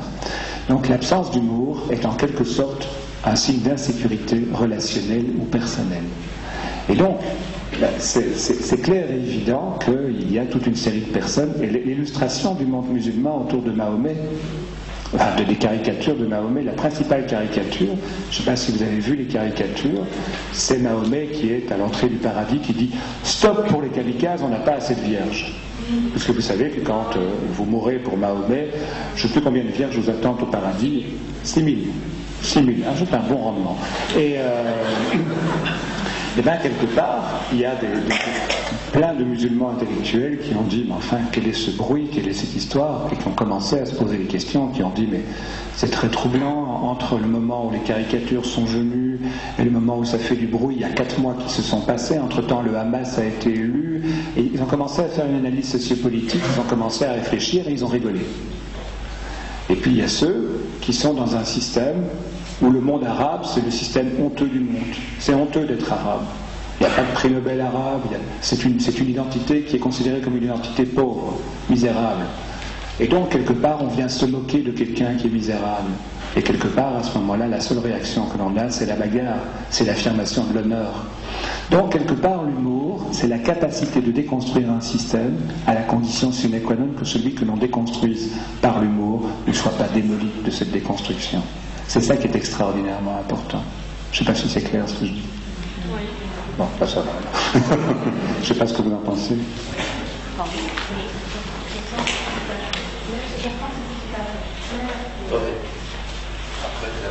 Ah oui, c'est parce que c'est moi qui ai posé une question à madame. Donc, je suis désolé. Non, je suis le sentiment tout à fait clair.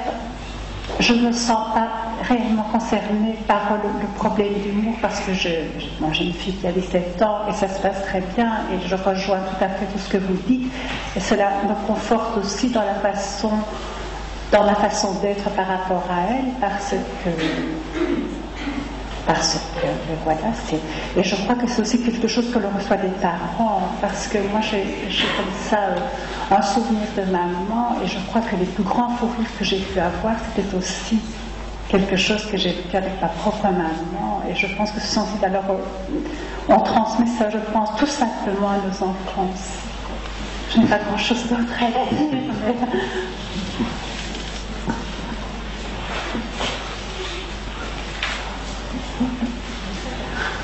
Merci. Moi j'ai une question.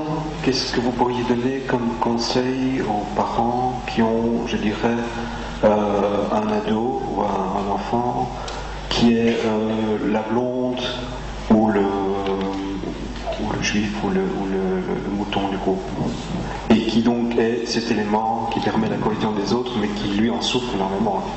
Oui.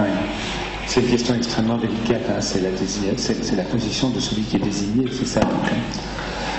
C'est-à-dire que quelque part, c'est une question que je n'ai pas abordée, qui est une question beaucoup trop vaste pour mes maigres compétences, c'est la question de la capacité qu'on a d'utiliser ou non la fonction dans laquelle on est. C'est-à-dire quelque part que chaque individu développe des compétences qui sont liées à la possibilité qu'il a de prendre une place dans un système. Donc la question, c'est la question de l'impuissance. Quand vous êtes désigné comme la blonde ou le juif ou le con ou le flamand ou le chauve ou le gros, vous êtes mis dans une position d'impuissance, c'est-à-dire qu'on vous laisse absolument aucune place. On ne vous laisse aucune place. Et on prend le pouvoir sur vous parce que celui qui est désigné dans cette position essaie à tout prix de s'en échapper. Et en essayant de s'en échapper, il donne du pouvoir à celui qui l'enferme. C'est la position de celui qui est torturé. Et la position de celui qui est torturé, vous savez que le comportement le plus classique de celui qui est torturé, c'est de vouloir se suicider. Parce que si vous vous suicidez, vous reprenez le pouvoir que l'autre vous a pris. Quand vous lisez l'histoire de Jean Moulin, ce résistant français, il a passé son temps, une fois que les Allemands l'ont arrêté, à vouloir se suicider. D'abord parce qu'il était certain qu'il ne parlerait pas s'il mourait, mais aussi parce que quelque part la douleur du tortionnaire, c'est de ne plus vous laisser la liberté. Donc la seule manière de sortir de l'emprisonnement, c'est de décider soi-même. C'est une forme d'emprisonnement. Donc la pire des choses qui puisse arriver à quelqu'un qui se moque d'une blonde, c'est que ce soit elle-même qui raconte la blague. Parce qu'alors celui qui place l'autre dans une position infernale est pris à son propre jeu. Donc la seule manière de sortir d'un enfermement, c'est de décider soi-même d'y jouer. C'est-à-dire de ne plus laisser à l'autre les clés de la prison. C'est une forme d'autodérision qui déshabille totalement celui qui se moque ou qui nous détruit. Et donc, quand vous êtes face à quelqu'un, et vous pouvez faire l'essai, trouver une blonde autour de vous, c'est très à la mode pour l'instant, il y a énormément de blagues. D'ailleurs, si vous regardez bien, l'humour et les blagues, c'est deux choses. Comme nous sommes dans une relation éphémère, c'est difficile de fonctionner sur le mode relationnel. Mais sur un mode d'humour, vous verrez quelque part que dans les blagues, il y a un recyclage constant d'à peu près d'un même matériel. Alors après, les Flamands, c'est les blondes, et après, ce sera les Français, ce seront les Polonais, enfin peu importe, ce seront les autres. L'idée fondamentale, c'est que la seule manière de s'extraire de l'emprise, c'est d'être soi-même un acteur qui fait que quelque part le pouvoir, l'autre l'a perdu. Donc là, si vous regardez bien, quelque part, il n'y a pas plus antisémite que deux juifs qui parlent entre eux. Et en faisant ça, quelque part, ils interdisent totalement à celui qui est à côté d'avoir encore cette prise sur eux. Moi, j'ai un ami juif qui me racontait ce matin une blague qui m'a fait mourir de rire. Vous connaissez ces deux juifs qui sont dans une cave. Il fait humide, ils travaillent comme sous-fifre d'un tailleur, et ils sont là en train de coudre avec leurs doigts tout humides, tout abîmés, à une petite lumière qui vacille. Et ils sont là en train de souffrir des conditions terribles. Il y en a un qui dit à l'autre: t'as déjà été en Inde? Ah non, il dit: moi j'ai jamais été en Inde. Et toi? Il dit: moi j'ai été invité par le Maharaja d'Udaipur. Ah bon, il dit: et t'as été? Bien sûr que j'ai été. J'étais en avion jusque-là. T'as été en avion jusque-là? Ouais. Et alors, là on est parti chasser le tigre dans la forêt. Allez, ouais. J'étais sur son éléphant blanc, j'étais en haut de son éléphant, il m'avait donné son fusil en argent. Et alors, le tigre est arrivé. Et alors, j'ai tiré. Et alors, je l'ai raté. Et alors, le tigre est sauté sur nous et il nous a mangés. Mais qu'est-ce que tu racontes? T'es toujours en vie. Parce que t'appelles ça une vie, toi, ici. En faisant ça, quelque part, il casse inlassablement l'emprise d'être le pauvre petit. Donc la seule manière de sortir de cela, c'est de produire de l'insolite pour celui qui a l'impression d'avoir le pouvoir sur celui qui est enfermé dans la position. Donc le jour où une blonde raconte une blague de blonde à celui qui se moque d'elle d'être blonde, a perdu le pouvoir qu'il avait sur elle et on sort de l'enfermement. Donc c'est une forme d'utilisation de l'humour comme un outil résilient. Facile à dire, plus difficile à faire, mais vous pouvez l'aider à réfléchir sur par quel mécanisme elle accepte la personne dont vous parlez de se laisser enfermer dans la position d'être le tiers, l'objet qui permet la cohésion. C'est-à-dire d'identifier ces comportements qui font quelque part quel est l'objet du rire de l'autre.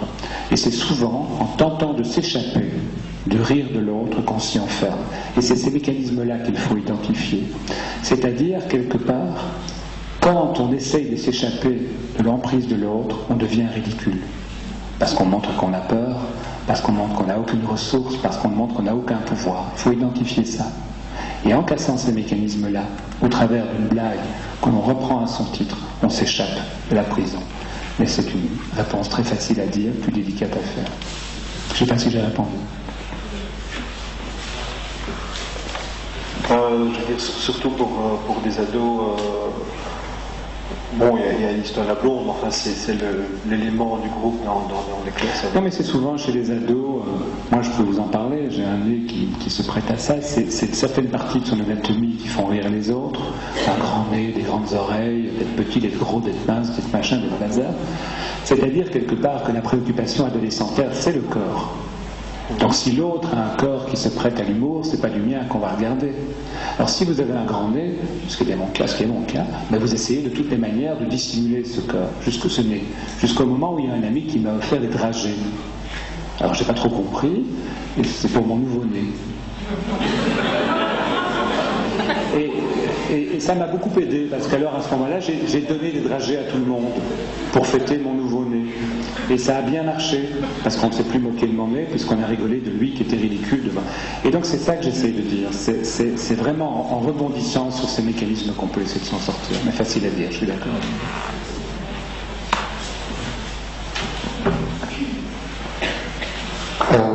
Si je reprends l'exemple de la grotte au jambon, oui. Dans le cadre d'un enfant, vraiment, et dans la mesure où on lui explique, après la blague, la grotte au jambon, tiens, c'était une blague, machin, c'est la grotte au jambon, je t'explique la blague, est-ce que vous diriez que c'est quelque chose qu'il vaut peut-être mieux éviter de faire ce genre d'humour à un enfant qui ne comprend pas, ou bien ça peut... Ah non, il ne faut absolument pas le faire. Il ne faut absolument pas le faire. Dans la mesure où on lui explique par après la raison de la blague, ou vraiment lui expliquer clairement. J'ai essayé de dire, c'est une conférence complexe, j'ai essayé de dire quelque part que la fonction de l'humour, c'est de nous rappeler que nous sommes des hommes, c'est-à-dire, ça paraît un peu banal et idiot, mais les hommes pensent le monde d'une certaine manière. Et il est important que nous nous rendions compte quelque part que nos outils de pensée ne sont que des appréciations très subjectives de la réalité. Mais il faut d'abord que nous ayons une certaine confiance dans les outils que nous avons créés que pour pouvoir se moquer. Et donc quelque part, dans cet exemple où un monsieur dit à son fils quelque chose comme ça, ce qu'il dit à son fils, c'est « tu es moins que moi et je me moque de toi ». Et c'est une agression identitaire assez terrible. La seule personne dont il aurait pu rire, c'est de lui, en disant « je suis ridicule ». Mais dire à un enfant « tu es ridicule », alors qu'il n'a aucune certitude intérieure, il risque de croire qu'il est ridicule. Et donc de mettre à l'intérieur de lui l'image qu'on peut se moquer de lui, un peu l'image dont monsieur parlait, c'est-à-dire « je suis moins ». Ce qui est extraordinairement important dans un phénomène d'humour, c'est qu'on va se promener du côté d'un sentiment d'égalité.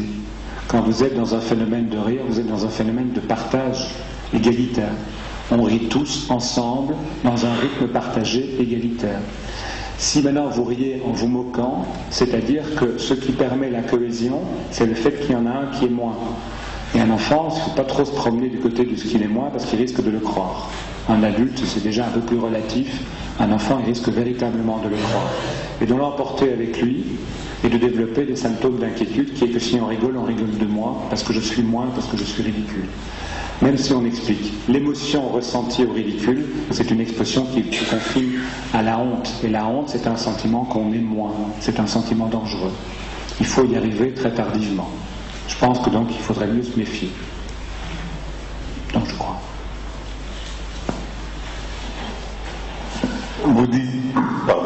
Vous disiez que les adolescents avaient très peu d'humour. Oui. En fait, on se retrouve à la sortie d'un cinéma, oui. Et le père, en fait, fait le clown, entre guillemets. Ces enfants avancent rapidement en disant la honte. Absolument. Et, par contre, la fille d'un autre couple en rit. Quand je pose la question à la fille, je dis, mais pourquoi est-ce que toi tu en ris? Et pourquoi est-ce que les autres en sont vexés ou on a honte? La fille répond, je ris parce que c'est de l'humour de ce monsieur, si c'était de mon père, je n'en rirais pas. Mais bien sûr, parce que bon, moi je me rends compte que j'aurais dû faire l'exposé si on aurait dû faire une journée ensemble. C'est, rassurez-vous, ce ne sera pas le cas, mais l'idée fondamentale, c'est que un adolescent est dans un moment d'inquiétude identitaire. Donc il a besoin d'un système de fierté. Il a besoin de se protéger de ce mot qui est très très présent chez les ados, la honte. La honte, c'est pas la culpabilité. Les psys ont écrit des kilomètres de bouquins sur la culpabilité, c'est mal faire la culpabilité. Et donc quand on a mal fait, on peut bien faire en payant une amende ou une dette ou en allant en prison, on paye sa culpabilité. Donc c'est dans l'ordre du faire. La honte, ça porte à ce que l'on est. Or on peut difficilement s'échapper à ce que l'on est. Et donc, qu'est-ce que disent les ados? Ça me tape la honte, c'est-à-dire quelque part, si mon père est ridicule, je suis ridicule. Donc il faut véritablement se dissimuler. Les ados sont des spécialistes de la dissimulation, c'est-à-dire il ne faut surtout pas qu'on me voie. Et en même temps, ils n'ont qu'une idée, c'est qu'on les voit, mais ils ne veulent être vus qu'au travers d'un formatage extrêmement précis. Ils veulent qu'on voit un certain nombre de choses d'eux et dissimuler tout le reste. Mais ça crée une tension énorme. C'est vraiment un travail très très très intense et épuisant d'être adolescent. Maintenant, si on voit le ridicule chez un autre, ça c'est vachement confortable, c'est l'autre qui est ridicule. C'est bien loin de moi. Là, je peux laisser aller toute cette tension intérieure, elle est métaphorique. C'est comme le théâtre. Je peux rire de moi, mais c'est pas de moi. C'est pour ça qu'on va au théâtre. C'est pour ça que les hommes s'inventent des histoires et se racontent des blagues. Ils mettent en scène leur intimité, mais bien loin d'eux. Ils vont voir quelque chose qui parle d'eux, mais c'est sur scène.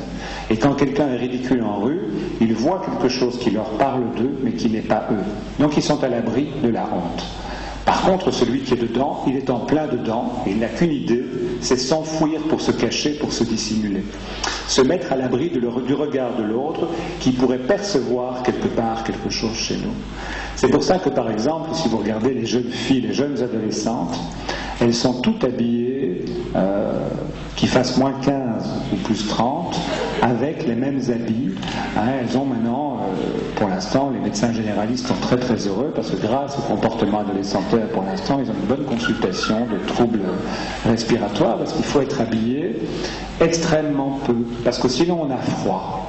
On risquerait de penser que les autres pensent qu'on a froid. Et alors c'est ridicule. Donc vous les voyez arriver quasiment en bikini, alors qu'il fait moins 10.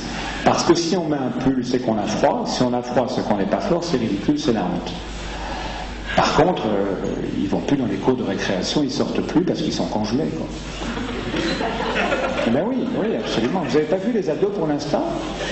Avec ils ont un t-shirt et les filles c'est avec 2 ficelles et puis un petit manteau et puis ils disent à leurs parents vous n'avez pas froid, mais ils sont tout bleus de froid parce qu'il ne faut surtout pas se faire remarquer. Si vous mettez un pull, tout le monde va dire t'es malade. C'est la honte parce qu'on est vu, c'est-à-dire on sort du lot. Donc la forme de rassurance maximum de l'adolescent, c'est l'appartenance, c'est le groupe, c'est être comme tout le monde. Après, quand on aura... Vous avez vu les publicités pour Choco Prince? Vous n'avez pas vu? C'est une publicité où il faut faire comme tout le monde et alors on reçoit son Choco Prince. Ça marche du tonnerre, quoi. C'est une blague adolescentaire.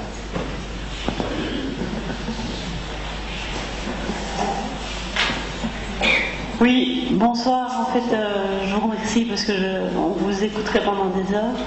Mais je voulais rejoindre Madame tout à l'heure qui expliquait qu'elle avait une très bonne relation avec sa fille parce que sa mère a elle-même eu une très bonne relation pleine d'humour. Et je me posais la question, quand on a eu des grands-parents très stricts, pas très drôles, et ça s'est répété au niveau des parents, je me dis qu'il y a moyen de renverser la vapeur, oui, parce qu'immanquablement... Rassurez-vous, oui. Oui. Il y a des stages, non, mais c'est fou parce que je me rends compte que je reproduis un schéma qui est avec des antécédents qui font que... Et les enfants me disent, mais t'es vraiment pas drôle. Je dis non, mais ils peuvent. Ils n'arrêtent pas de me le dire. Et mon mari n'arrête pas de me dire, t'as vraiment aucun humour. Et puis je me dis, c'est bon, est-ce qu'il y a des stages? Non, mais attendez. J'ai pas entendu la dernière phrase. Est-ce qu'il y a des stages? Là, posez la question à votre mari parce que c'est lui qui a la réponse. Mais l'idée fondamentale, c'est que d'abord, vos enfants peuvent vous dire que vous n'avez pas d'humour. Donc, s'ils peuvent vous dire que vous n'avez pas d'humour, c'est que vous en avez. Parce que si vous n'en aviez pas, vous ne pourriez pas entendre cette phrase. Et ce n'est pas un syllogisme. L'idée fondamentale, c'est que l'humour, c'est aussi un espace dans lequel on peut... Vous savez que les enfants viennent et disent « t'es gros ». Et puis, quoi? Non, c'est pour rire. Ça veut dire quelque part c'est un espace de jeu. Ils viennent jouer jusqu'où ils peuvent aller dans ce qu'ils disent. Non, si vous prenez 100 familles, une famille produit de la violence. Sur 100 familles, un homme et un garçon, une fille, va vivre la violence. Si vous prenez 100 familles qui sont construites avec l'un ou les deux partenaires qui ont connu la violence, 5 vont produire de la violence. Ça veut dire que sur 100 enfants battus, il y en a 5 qui vont répéter la violence. Ce qui amène les journalistes à dire qu'il y a 5 fois plus de violence dans les familles issues de la maltraitance que dans la famille tout venant. Ça veut donc dire qu'il y a aussi 95 enfants qui ont été battus, qui ont trouvé une solution pour ne pas répéter la violence. Et donc, c'est pas parce qu'on a vécu quelque chose qu'on le répète à l'identique. Loin s'en faut, loin s'en faut. Hein, c'est beaucoup plus compliqué parce que sinon ça ne servira à rien d'inventer les hommes. Les hommes, vous n'avez pas fabriqué vos enfants toutes seules, vous les avez fabriqués avec un homme qui a une autre histoire que la vôtre. Et donc vos enfants doivent se promener entre votre histoire et la leur. Et la sienne, pardon. Et donc ils doivent se promener entre votre histoire, l'histoire de votre mari, le regard que votre mari a sur sa propre famille, le regard que vous avez sur votre famille, le regard que vous avez sur votre belle famille, le regard que votre mari a sur la sienne, sur le regard que votre famille a de la famille de votre mari, sur le regard que la famille de votre mari a sur la vôtre. Et donc on est dans un tissu très complexe de torsions, de complications, donc c'est pas un simple franc qui descend d'une génération en génération. Les cons ne produisent pas des cons, les alcooliques ne produisent pas des alcooliques et les sérieux ne produisent pas des sérieux, rassurez-vous. La seule chose qu'il y a, c'est quel est le degré de désobéissance potentielle que vous avez. Et l'humour, c'est un espace de jeu où on s'autorise. Alors je ne pense pas qu'il y ait des gens qui aient l'humour comme si c'était une sorte de culture innée comme ça. Je crois que c'est un lieu d'apprentissage. Moi je vous invite à essayer. Au début vous allez vous planter. Copieusement, vous allez faire de l'humour et puis les gens vont vous dire « qu'est-ce que tu veux dire ?» J'ai un voisin, je vous le montrerai si vous voulez, il me raconte chaque jour, il me raconte une blague et j'ai développé maintenant une stratégie qui est très simple, c'est dès qu'il respire je rigole parce qu'alors à un moment je rigole au bon moment. Parce qu'il raconte des blagues et puis à un moment il s'arrête et c'est que la blague est finie. Mais je rigole parce qu'un jour il y arrivera, je suis persuadé. Mais pour l'instant c'est pas terrible. Donc la question c'est que c'est très facile aussi, si vous voulez, pour tous les gens qui vivent avec vous, de dire que vous n'avez pas d'humour, ça leur permet à eux d'en avoir. C'est très facile, on ne vous laisse pas l'occasion d'en avoir. Qu'on vous propose le lieu de stage préférentiel, c'est dans votre couple. Moquez-vous un peu de votre couple, vous allez voir, c'est très efficace. Mais il faut s'entraîner. Au début, c'est pas évident, on se plante, on tape à côté ou on tape trop juste. Essayez. Non, il n'y a pas de transmission directe parce que la complexité d'un processus de transmission est très compliquée. Parce que la transmission transgénérationnelle des comportements se fait au travers de ce qui est dit et de ce qui n'est pas dit. Donc vous savez, c'est pas parce que vos parents étaient sinistres que vous le devenez. Rassurez-vous. Sauf si vous en êtes persuadé. Alors à ce moment-là, vous devenez sinistre. C'est-à-dire que vous n'avez aucun droit de désobéissance. Alors naturellement, je suppose que vous avez vécu ce que tous les parents ont vécu. Moi je me souviens que mon père me disait « Tu veux pas manger ça ? Donne-le-moi, je vais le manger. » Et je trouvais mon père ridicule à ce moment-là. Et un jour, j'ai dit à mon enfant « Tu veux pas le manger ? C'était trop tard. C'était sorti de ma bouche. Je ne pouvais pas le récupérer. Je savais exactement ce que mon fils pensait de moi à ce moment-là. Jean, est-ce que vous avez déjà vu des bâillements, des gens qui regardaient les montres Oui. On va prendre une dernière question. Oui, d'accord.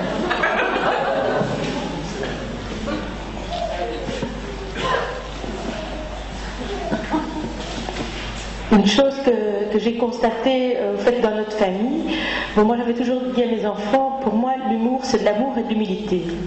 C'est de l'amour. L'amour et de l'humilité. Parce que c'est très bien de rire des autres, mais si c'est pour les détruire, ça ne va pas.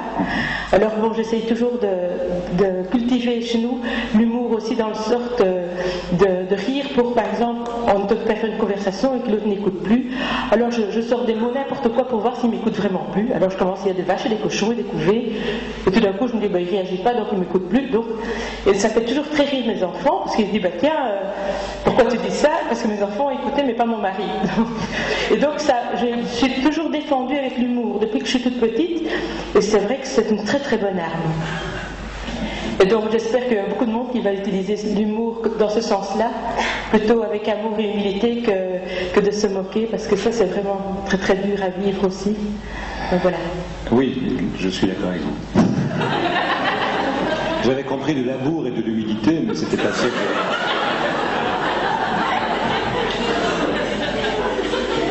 Mais j'ai pas grand-chose à rajouter. Vous savez, la seule chose que vous avez simplement rappelé, c'est-à-dire quelque part que mon meilleur ami est gastro-entérologue. Un gastro-entérologue qui a une spécialisation, il s'occupe beaucoup des gens qui ont des problèmes de, comment dirais-je, de confort fonctionnel, c'est-à-dire qu'ils pètent souvent. Et donc, la blague, c'est quand il rentre chez lui, sa femme lui dit « Et alors, ta journée, elle s'est bien passée ?» Il fait « Et donc, ce signifiant, chaque fois que je l'entends et qu'il est là, nous rigolons, et personne d'autre ne rigole, parce que nous avons cette blague. Donc, c'est aussi un phénomène d'appartenance. Et donc, je suis persuadé que votre mari vous écoute, mais qu'il a bien compris quelque part qu'il fallait qu'il fasse semblant de ne pas vous entendre pour permettre à vos enfants et à vous-même d'être réunis